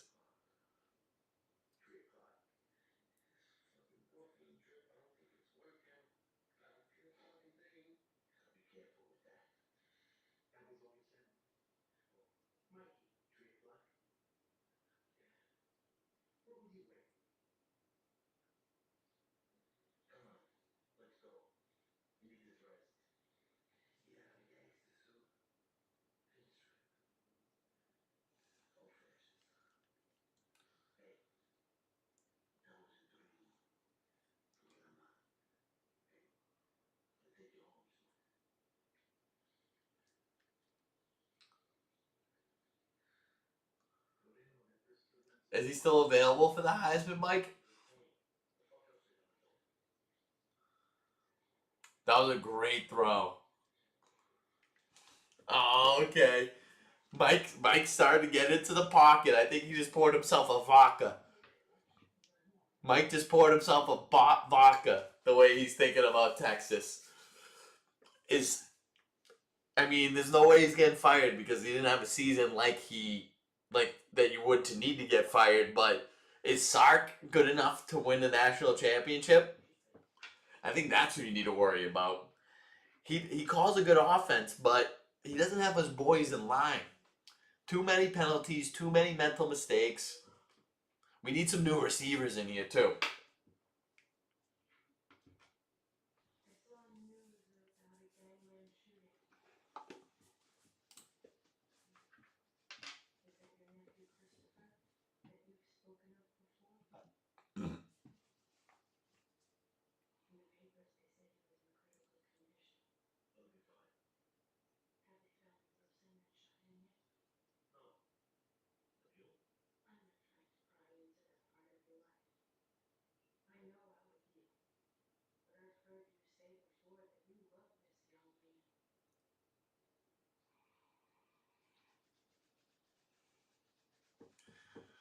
We could really, all those guys that opted out, we could really use those guys on defense right now because we have no answer for this Underwood character. No answer for him.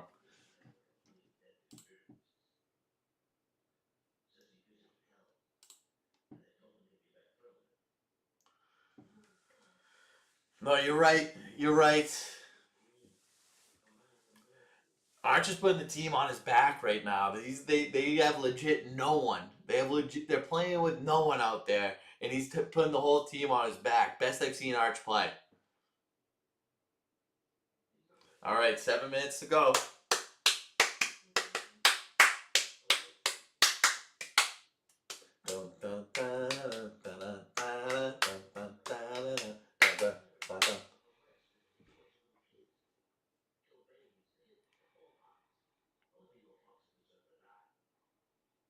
Come on, we need to stop this. The special teams. Oh my God, he's gonna do it again. Oh my God, he's gonna do it again. This. Oh my God, all the way up to the 35. Don't do that shit. Don't do that shit. We can't afford a penalty. Why? Like, why are we still? We should be squibbing it. We should be doing something. They can't. Their kickoff return team is horrible, or their kickoff team is horrible. Oh, that was such a dime. All right.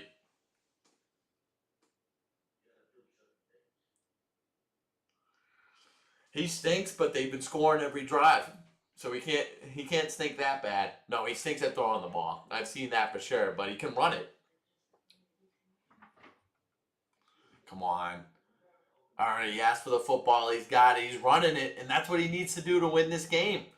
If he just keeps running the football, we dare him to pass it. Don't dare him to pass it.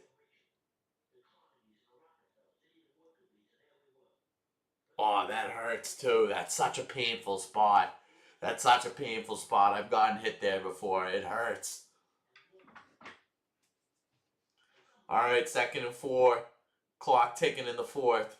Michigan with the ball and they're down. Great tackle in the backfield, baby. Come on. Number 14. Spence. The suspense is killing me with that tackle in the backfield. All right, we got less than 6 minutes left to go. We gotta defend the run. That's the only thing we have to worry about. 3 of 12 on 3rd down, 4 for 4 on 4th down.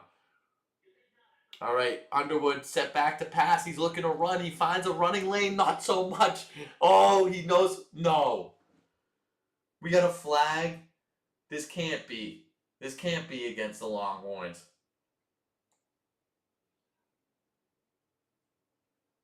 No. We finally get a stop on defense. They get bailed out with the call. They were ready to throw that flag the second he got tackled. Right as he got tackled, the flag came out. They're trying to decide what the flag could possibly be.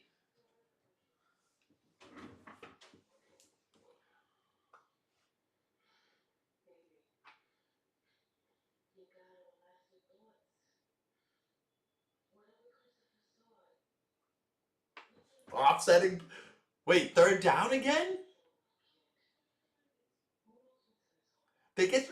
Why is that? Why is that a 3rd down again? That should be 4th. Why do they get to redo the down? They get. That's the offense being rewarded for getting a penalty. That is absolutely ridiculous. How is that? How is that 3rd down again? Oh my God! They get bailed. All these Texas calls come at the worst time. He's throwing it over the middle. Picked off! Picked off by Texas! That could be the game! Oh, yes! You're right, O'Brien. He does stink. 2nd pick of the game. Make Underwood throw. We got a flag. We have another flag. Another flag.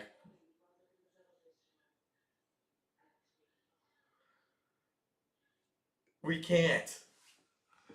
There can't be another flag here.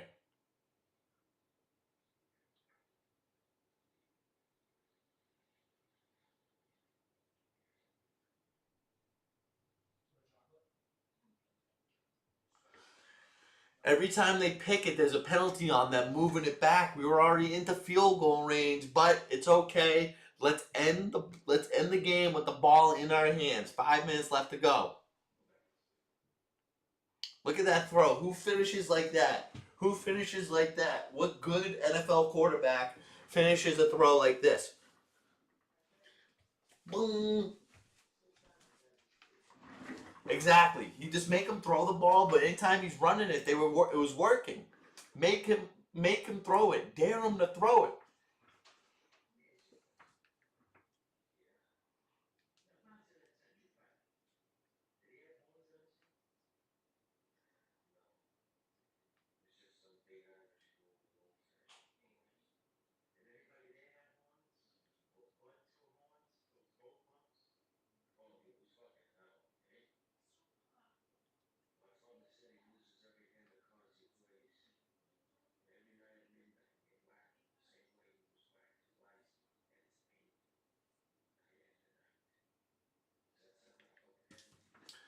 Scrooge McDuck got one of my rooms all flooded with gold.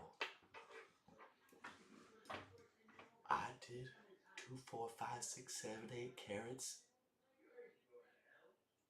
in gold. This sound like ASMR.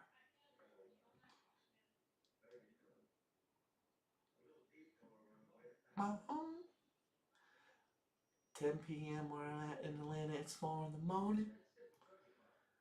Crib so big in the colorful Jordans. I speed in the coupe Jeff Gordon. All my foreigns imported. First we gonna sell out the Barclay, then we gonna sell out the Garden. Pardon, I'm gonna really a Martian. And I'm protected by carbons.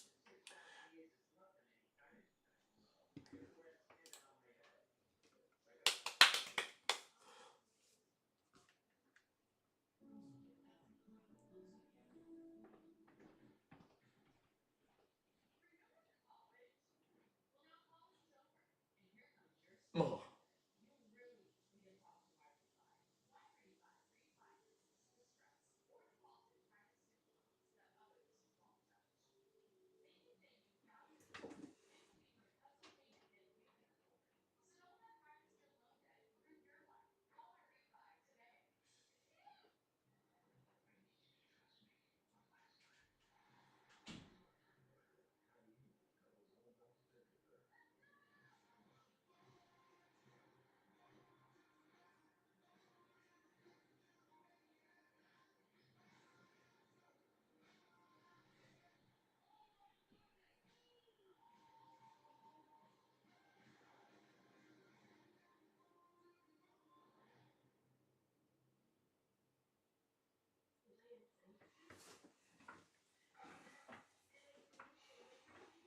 Oh, there we go. Arch running the ball all the way for a score. Give the ball to Arch, man. Let him put the team on his back. That's all they need. The fake give all the way to the end zone. Pack it up. Pack it in. Good night, Irene. However you want to say it. The fat lady singing. Put a fork in it. It's done. Texas won the Cheez-It Orange Bowl. Good night. There we go. Arch Manning with the game of his life. I've never seen Arch like this. I've never seen Arch like this.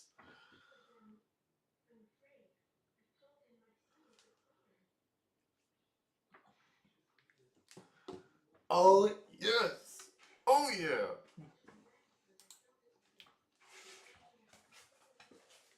And that's just simply too much to handle for Underwood and Co. That's just simply too much to handle.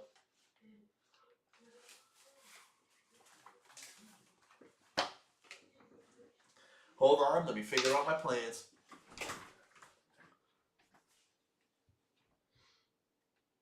Hey. Are we, what's our plan? Should we, yeah. I was thinking maybe we could drive back and forth from Drift and an Uber from here. Yeah. Nah, I mean it's not that big of a difference. Me and Ruby are anyway. Yeah, I mean it's the same thing. It's like 10 minutes. It would just be. I mean, if the Uber's like $10 or $15, who cares? No, I don't care. I'll get the Uber all night. I don't care. Like, All right. it's just easier. We don't have to worry. Oh, nice. You got something? Well, this is for you. Oh, that's for me. Yeah. Oh, wait. Should I open it on the I think you string? should open it on All the right, let's do it. Let's do it. We got a gift coming. We got a late Christmas gift coming from Emma. Emma, you want to be on YouTube for the first time? This is my brother's girlfriend. Hi. There she is, and this is a gift from Emma. And I have a feeling it's tea time related. You have to do the bell off. Wow.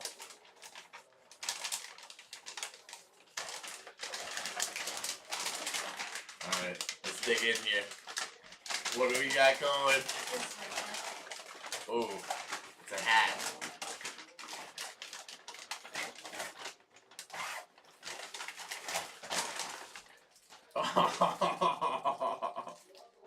That's so cool.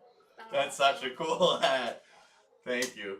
That's so awesome. Oh, it's got that on the back. Wow, this is awesome. The first ever tea time hat. Look at that thing. That looks awesome. Oh, I love it. I love it so much. So cool. I love it so much. We gotta recreate these things to sell them. Wow. Right? You can have merch. We need the merch now.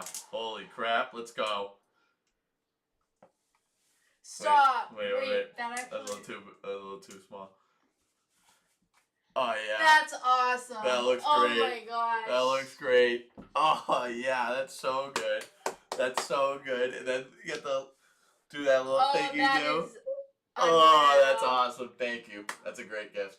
That's a great gift. I love you too. Thank you. All right, I'm gonna end this anyways. Let's break it down. This was the last. We may do it in the new tea time hat. Why don't we? That looks awesome. All right. Oh, it's getting chippy. It's getting chippy in Florida too. Okay, this is the last ever tea time in 2025. What a great year it's been. It's been a year of firsts for tea time, and I think next year, 2025 was a year of firsts. Let's call 2026 the year of records. We're looking to break records in 2026. I want to be very clear to say thank you to all the tea timers out there. I appreciate everyone who wants to be a part of this, who is a tea timer, who watches and enjoys. I want you to enjoy this. This is that's the biggest thing, is I want you to enjoy watching the games that we watch together more than anything else, more than how you typically would enjoy it. So I appreciate you guys taking the time to watch with me. Onward and upward, we're progressing. I'll be right back in 2026 like I never left. And until then,